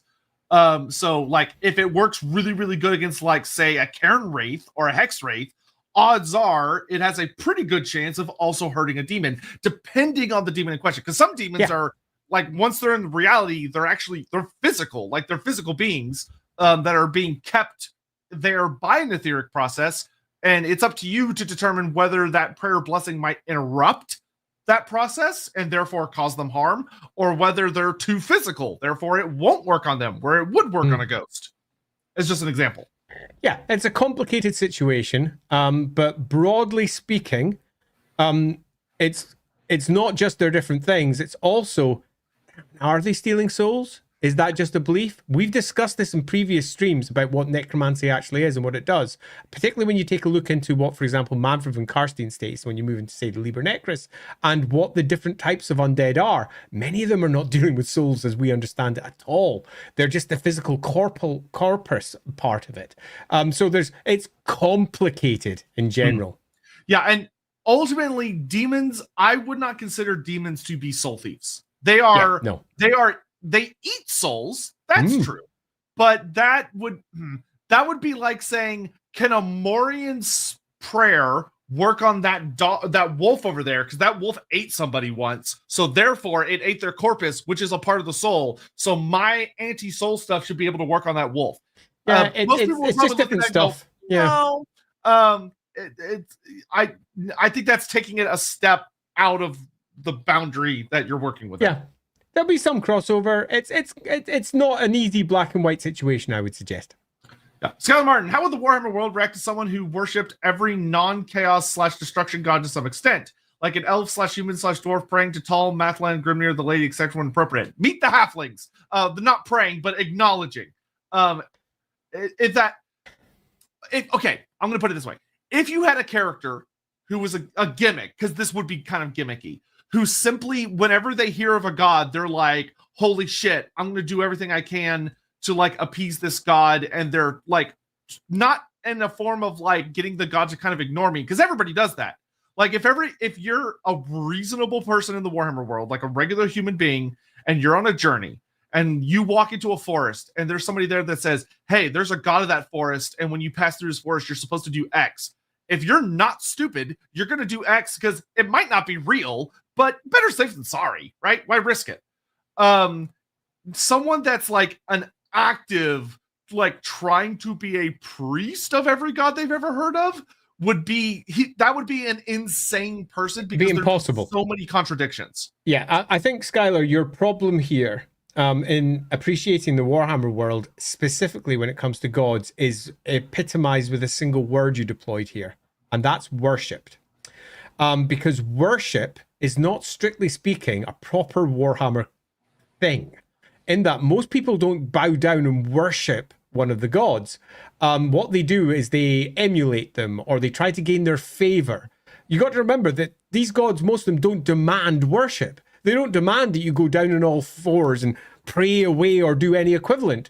What you're doing is you're attempting to draw the god to you. It's the opposite. The god doesn't care, and you're doing whatever it takes to try and bring them. You make offerings. They've got certain sacrifices they might like. It might be coin. It might be beer. It might be the blood of a lamb. Who knows what it is that might draw the attention, but you do that in the hope that the god will bless you with some benefit. You're ultimately looking for a benefit, and that benefit might simply be, ignore me more, because I don't want to die. My relatives have all died, and I'm going to make you an offering so that you don't kill me too. It might be an offering to Shalia to say, please, all my family have died. Grant me mercy so that I don't die as well. Or alternatively, it might be to one of the Chaos Gods because you've gone mental. There's lots of things you can do, but worship is super rare because it's a polytheistic world where all those gods are real, and all those gods don't care about 99% of your life. But that 1% is the point where you turn to that god and say, help. And then as you go on to the next step, that god's no longer any use to you because you've moved from the fields and you've now gone home and you need a god of the hearth. So you're now at home and you praise the god of the hearth. Oh, your friend's got ill. Okay, I now praise to Shalia. Oh, someone's attacking us. I'll praise to Sigmar because we're all going to try and defend against those who are coming from the outside. It isn't worship the gods. It's appease the gods, gain their favor. It's a polytheistic society where all of the gods are, to very loosely put it, worshipped by everyone. Yeah. Now, if I take those last two words of when appropriate to like their natural conclusion, the idea that a person... They all do that. Everybody does that. Like, if you read Gotrek and Felix, there are a lot of really funny lines where Felix, when he's in a bad situation, will literally start praying to every god he can think of. That is not a chaos god. Where he's Grimnir, Grimnir, Tall, Riot, like he's just like rambling down the list of somebody help me. That's just the average person. I would say that's not an exceptional person. That's just a normal And certain person. gods are of prevalent interest to certain people. If you are a scribe, Scripsisti, the god of scribes, is someone that you're probably going to have a shrine for in your house to try and make sure that he blesses your work. If you are someone that's dealing with anything involving wisdom or judgment or justice, you're going to have a shrine to Verena in your house, your office, or wherever. If you are a soldier, you'll have a shrine to Ulrich, and maybe Sigmar, maybe Myrmidia as well. You don't worship them. You're not sitting down there praying before them going, give me all these things. Okay, because that's not really how the Warhammer world works. Instead, you are trying to attract their favor. You're also trying to make sure you don't attract their disfavor. So you give them offerings so that they don't make your sword blunt, so that they don't turn their back on you when you need courage. For example, if you're a soldier, you want to have, the courage of Ulrich, then you don't turn your back on Ulrich because you want to attract his good favor, not his disfavor. Yeah, I will note that it is not unusual at all to be reading like Black Libraries books and stuff, and you will come across an author who will have literal worshiping as like just something that's happening in the world of like people like literally bowing and praying before like a statue, and that seems to be their full-time job. That shouldn't really be the case, but it can Sigmarites do that. Yeah. Individuals for certain gods do that because it's what they believe their god wants, and certain cults demand that. Sigmarites, Sigmarites are a slightly different way than looking at all of the gods as a whole. But Sigmarites definitely have this core component of worship. But that's because so many writers have conflated it with the Catholic Church. Yeah. Oh, man. Yeah. That's been some... To say that there has been bleed from that is a hilarious understatement. Yeah. Blues Oyster Cultist. How would a Dragon Ogre react to seeing the body they inhabit while they're in the dream world from the outside? It would be hilarious if Kraken Rock found out he's a loyalist Marine or a dark... Okay, this is a very funny, goofy question that actually could have like an element of interest to it, which is that, so for those that don't know, go watch our Dragon Ogre stream. Dragon Ogres are they're not the only species that do this or the only culture, but some of them sleep for so long and their dreams are so vivid that they believe that the dream world that they see when they're asleep is reality, and that when they're awake in the Warhammer world, that is in fact the dream. So this is basically asking what would happen if one of them was in their dream world and they encountered themselves, like somehow gained knowledge of that. And there's a lot of fun you could have with this. I mean, if you wanted to play it real crazy, you could go as far as having, that would actually be a really cool idea for a Wolfrup character, being someone that is just a Dragon Ogre when they're asleep and not knowing that. And like, oh man, certainly be a really amusing 40k character. Yeah, like that would be like a hilarious character in some settings. Like whether and how fucky you want to get with it is up to you. But what would they do if they found out? I imagine there'd be a bit of an existential crisis, probably. Like, yeah, especially if you're like like let's say you're a Chaos Space Marine, or maybe just a regular Space Marine or whatever. And you come to the conclusion that you're not real, you're just the dream of this horrible reptilian chaos worshipping entity, and chaos exists in both settings, that would probably fuck your brain really bad. It's an entirely, I mean, if you want a really crazy story, it's an entirely feasible deal to make with chaos, that you will empower entities in different realms when you sleep. So when you're sleeping, you're literally inhabiting Chaos Space Marines or Chaos Cultists or whatever from 40k, or in other realms that Chaos are attempting to destroy, so that you can effectively survive through on the other side. There's lots of crazy stories you can build. That sounds like a capitalist nightmare of having to work even when you're asleep. Yeah, it really does. Skylar Martin, have y'all played/read the Old World TTRPG yet? Thoughts on it? Also, shame the primary setting isn't in Cathay or Kislev. Vanilla is yummy but overused. God fuck is it? Okay, controversial take. I'm gonna say it. I was really disappointed that they basically just slapped in the Empire right at the start. Like, okay, why? Like, other than the fact that it's a different dice system at the moment, based on the material that's available, I don't really see the point in playing it over Wolfram 4th edition, which has way more material for you to have fun and play with. Whereas the timeline, I mean, if you want to play that, then it's like, but you can do that with 4th edition. Yeah, point you taken. Can just do that with regular. Yeah. Like if they had started it in Cathay, that would have been exciting. Like that would have been like, holy shit, this is really cool. But GW is scared of moving away from the Empire as the main character. They shouldn't be, but they are. Yeah, it's unfortunate. It would have been nice if they started in, say, Estalia. Yeah, or Kislev, or anything. Just start somewhere new. Yeah. That being said, I haven't read or played it yet. I'm aware of a good amount of it because of cultural osmosis of where I hang out. I intend to very, very soon. It's on my to-do list of things I got to read. I don't know if Andy has anything else. It's cool that it's a different dice system. That's fun at least. So it's like a different play experience. And if you want to steal it and add it using the other Wolfram system, you can very easily. So, cool. And Vera works on it, and I love Vera. So by extension, I love it through that. Chris, on the Discord, we were talking about Morcar, and no one knew for sure when he lost. Lots of cool theories, no sureties. What do you say? Before Cormac? After? Sigmar's last great challenge is first. Okay, so I will say this is vaguely addressed. So if you read the Sigmar trilogy, Morcar does not happen by the end of the trilogy. So he is the last great challenge of Sigmar, according to most versions of the story. And the reason you know this is that if you read it in I think it's the epilogue of the second book, you get a scene with I can't remember if it's the epilogue of the first book or the second book, but there's a scene where after he's been defeated, Azazel, who's still not a demon prince yet, so I think it's at the epilogue of the second book because I think he's going by Azazel at this point. Azazel meets little kid Morcar, like 8 to 10-year-old Morcar, and basically adopts him and takes him with him to run away from Sigmar, who's raiding the Norscan coast and brutally massacring people. Far more sensible story than the LAWhammer version. Yeah, looking for Azazel. And that by definition has to mean that it's at the end of the story, because Morcar is implied. Oh, it's the beginning of the third book. Sorry.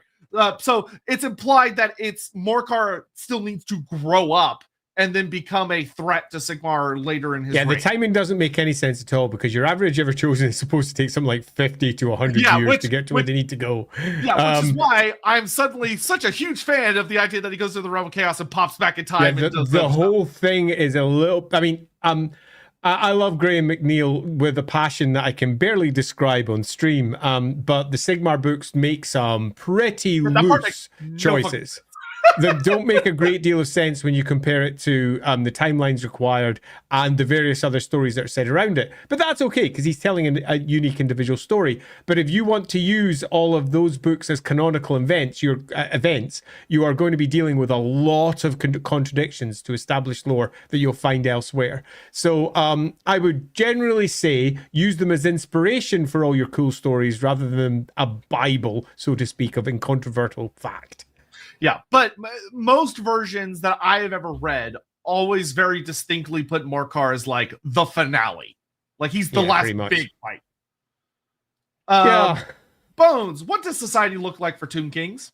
I have heard stories of its people mimicking their life before. Do they have skeletons running empty market stalls and toiling dead earth skeletal cattle? So the best book that ever tackled this was Gotrek and Felix and the Serpent Queen, because Felix literally gives his point of view of running around in Liberus. And it's a really good answer, which is that it depends.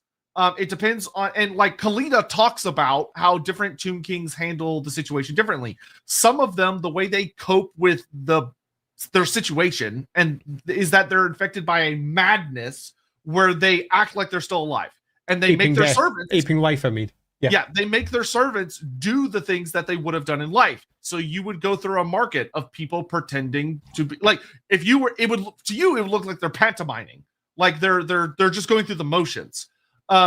Whereas some of them are keenly aware of what they are, and so their cities are utterly quiet because there's no point in having all their servants run around do nothing. So they make them just basically wait or stay in their tombs until they're needed. So the city would look like a ghost town. It just depends on the individual king and what they're up to, which is fun. Blue Oyster Cultist. Bretonia is technologically backwards because the Green Knight / Gilles keeps spending the nation's income, and Musume got to roll. God damn it, I need more 5 stars. Yeah. God damn it! I need more SSS ranked. Suddenly it all makes sense. So I have a slight story on that. I can't even remember which game it was, but at the end point of COVID, so in the very first time that COVID came round, so this is before everyone really understood what it was, I got it bad. And I mean really bad. So not the end point, at the beginning of COVID, it was the end point of it for me. And I'd had it for around about 4 months, and I'd almost died. And I was in a really bad state. I was still hypoxic, happy hypoxic. And at one point I was playing some gacha game, and I spent $8.99 on some nonsense little bit of DLC. Here, I'll have a few extra draws. No, I spent $899 five times. I spent an enormous amount thinking it was $8.99, but I was off my head on a lack of oxygen and just in a bad move. And then when Lindsay found out about it, to give you an idea of what our relationship was like, she just laughed. And she was like, "You fucking idiot." I was like, "Yeah, tell me about it. I've just found out about it like 4 weeks later. Holy shit." So I deleted that app immediately. Don't play gacha games when you're very ill, is my recommendation. Andy is literally that classic news story you see of like the dementia parent watching the TV ad being like, "Oh," they just keep ordering stuff. They're like, "Take the phone away from grandma." So much money. It was kind of hilarious and also awful. It's really funny because a part of my brain remembers being really impressed with how much shit I got for the money I spent. Yeah, wow, what a great value. That company was so sad they lost their biggest whale when Andy left. Jack, thank you very much for the super chat. We appreciate it, Jack. That was awesome.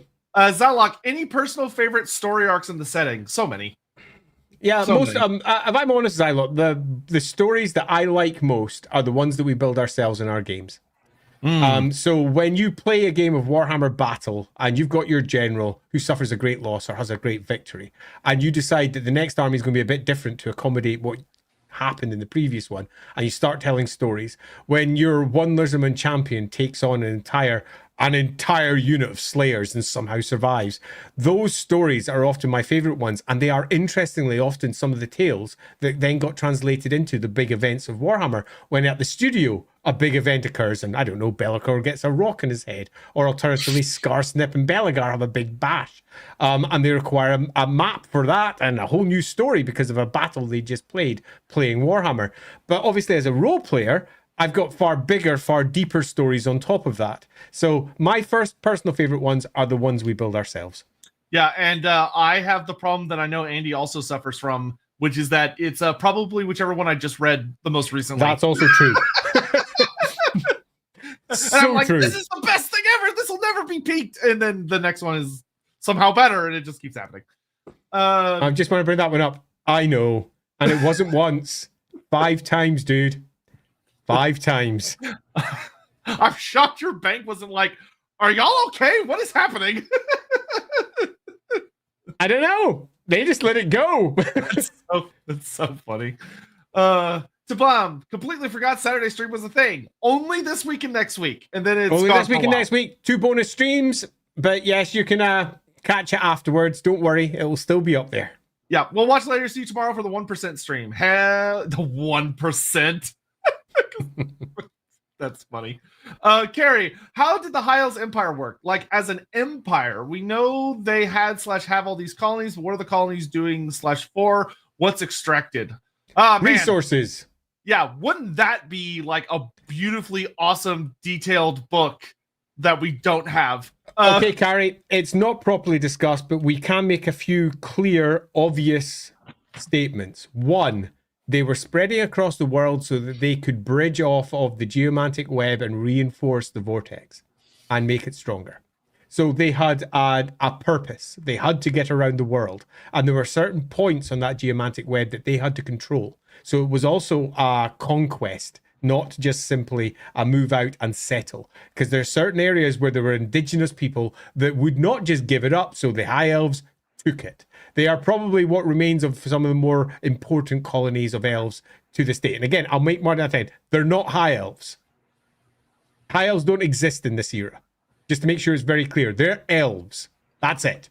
Not High Elves, not Wood Elves, not Dark Elves. They're just elves. And the elves, their empire, was as cruel as you can imagine the Dark Elves could offer, and as structured as you can imagine the High Elves can offer. It was also as in tune with nature as you can imagine the Wood Elves would offer, because they were elves and all aspects of the elves were expressed. They are not the High Elves as we understand them today, because a lot of the character of the Dark Elves that we know is a core component of what the elves were then, and no longer is for the High Elves. So don't get your head that these Ulthwani elves at the beginning were like High Elves. They weren't. Anarian was the fucking worst at the top. He was basically a Dark Elf. Their first Phoenix King is a Dark Elf, to be very loose with the terms. And the ones that came afterwards, some are more High Elfy, some are more Dark Elfy, if you will, but that term doesn't really apply.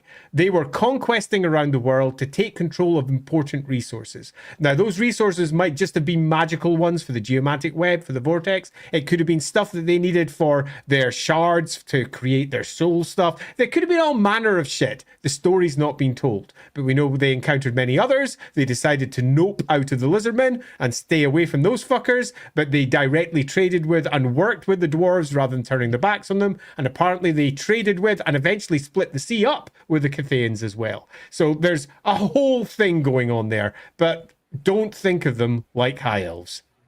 Yeah, and if you're talking more about like what's left, like in the modernish era where you have like the High Elf colonies, a lot of them funny enough, a lot of them, while they do have resource extraction, they get like, they're more kind of like outposts. Where they're kind of like places for the Navy to like take on new supplies. They trade, like they're part of that kind of like world police enforcement force. And they also protect trade routes for like getting those cool materials from like End all the way to Ulthuan. It helps to have a couple of spots where you can stop and like there are safe harbors if you're being pursued and yada, yada, yada, yada. Yeah, it's a part of that elven history that's very poorly recorded, and if you want to use it in your games, go wild, because it's not probably going to be used in any official supplement for a long, long time, if ever. Okay, so... Peter, hilarious. Peter... Okay, War in Heaven, here we go, you ready? It happened! Done. So... Probably. For anyone listening, can you go through a quick timeline of the War in Heaven, if that's even possible? It's not. That unfortunately, that is the answer, because which War in Heaven? Are you talking about the time where the gods fought chaos? Or are you talking about the time where the gods had the civil war, the elf gods, if they're even just elf gods? And also, did the elf god civil war happen before chaos showed up, or did it happen after chaos showed up? So there is an answer, because we know that certain stories are conflated, and I know there's an answer because I kind of half wrote it in more than one place. And loosely speaking, the War in Heaven is the Cataclysm, and it ends before the Cataclysm ends, when Azurin withdraws from the world and all the gods. So that's when the War in Heaven ends.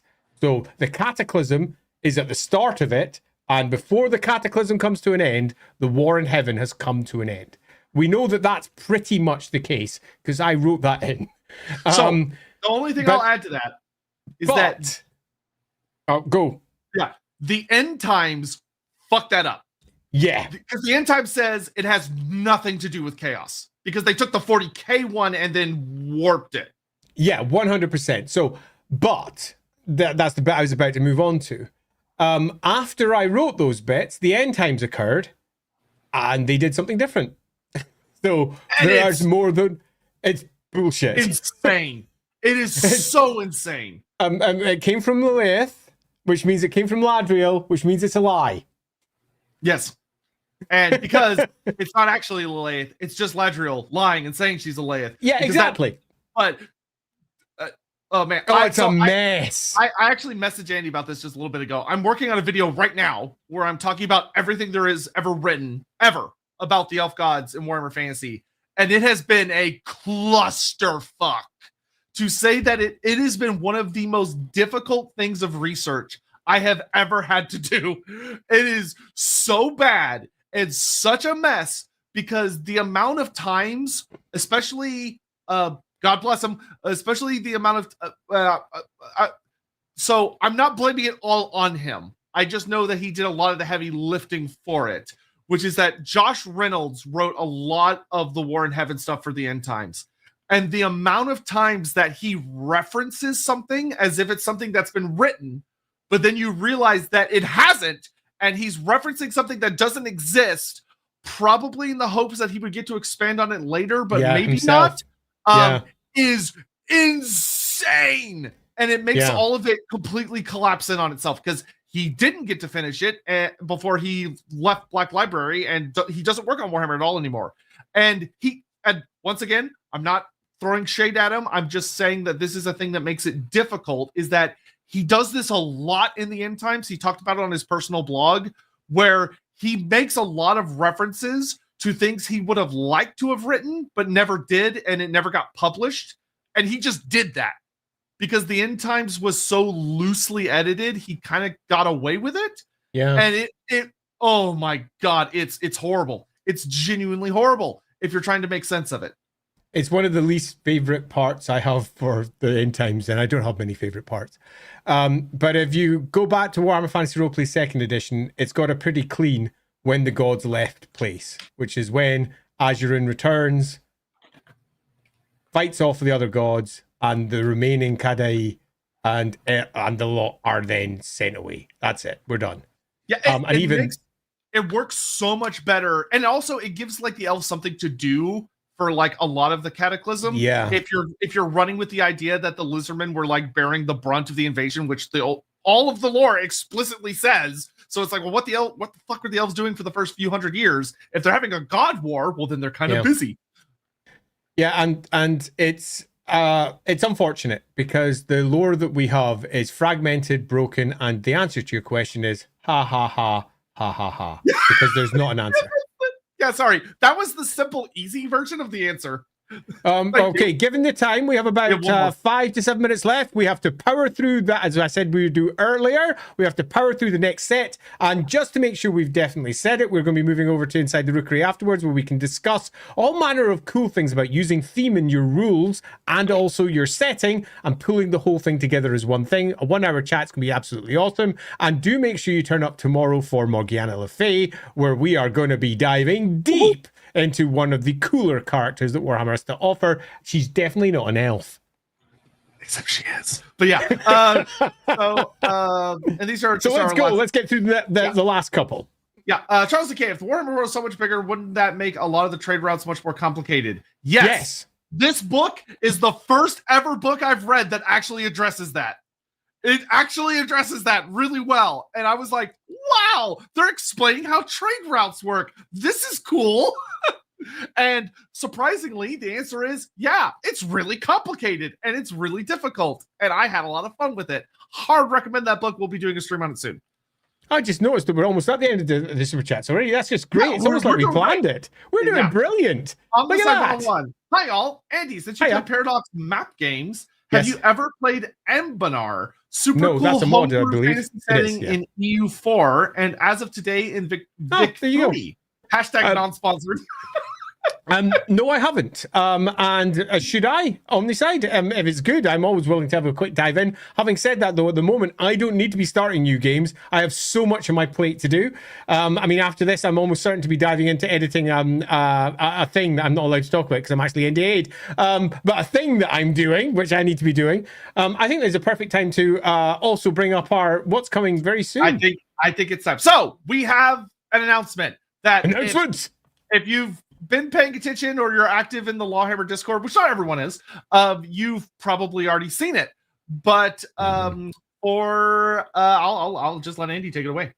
Okay, so guess what we're doing?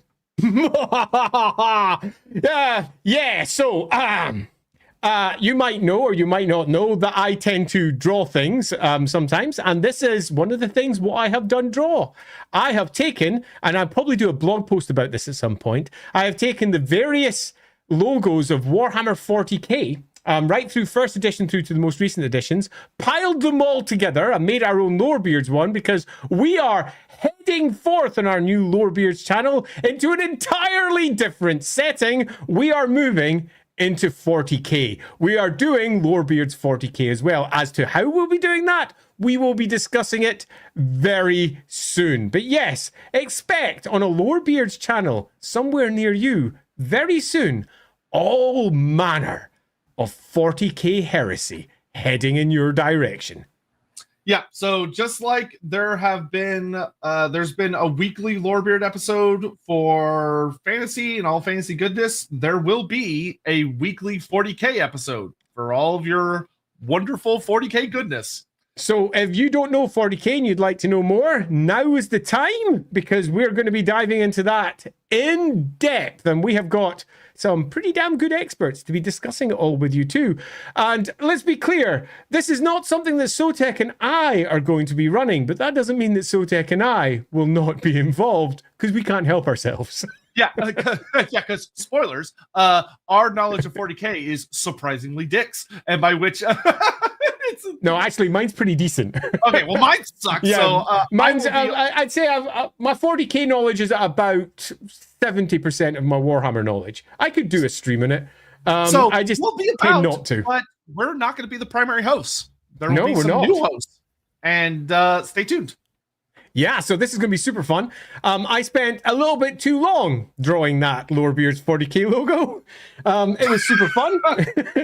But I also say it was a little bitty annoying to put together because I wanted to make sure I got bits of the first edition in there, which is why the colors got that yellow to red little bit in the 40k, because it was very important that I got that in. I wanted it to feel like it's a bit like the modern logo, but I also wanted to make sure I had a proper eagle's head, because I hate the modern logo's eagle head, and I also hate the way it does the wings that don't look like proper wings anymore. So we've got proper wings in our version. That's our funky cool logo. And yeah, that's going to be used for all manner of things that you're going to see coming up on the Lorebeards channel very soon.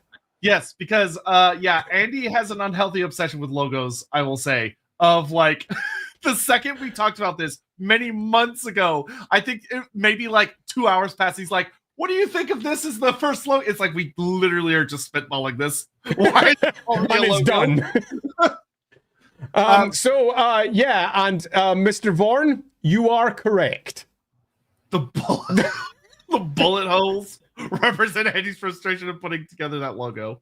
You are absolutely 100% correct. It's why I did them. I was finding a part pretty frustrating, and I was like, fuck this, and I put bullet holes on it because it amused me. Okay, I'm just going to grab some random questions I see. Old 40k or modern 40k? It's Lorebeards. Yes. So it's yes. The answer is yes. Lorebeards AOS win. Stay tuned. I don't know. Stay tuned. Who's it going to be? You'll find out. We're expanding Lorebeards team. Yes, we are. Yes, we are. There are. Yeah, we definitely are. There are new faces. Well, faces. Some new, some maybe not so new. Coming to Lorebeards.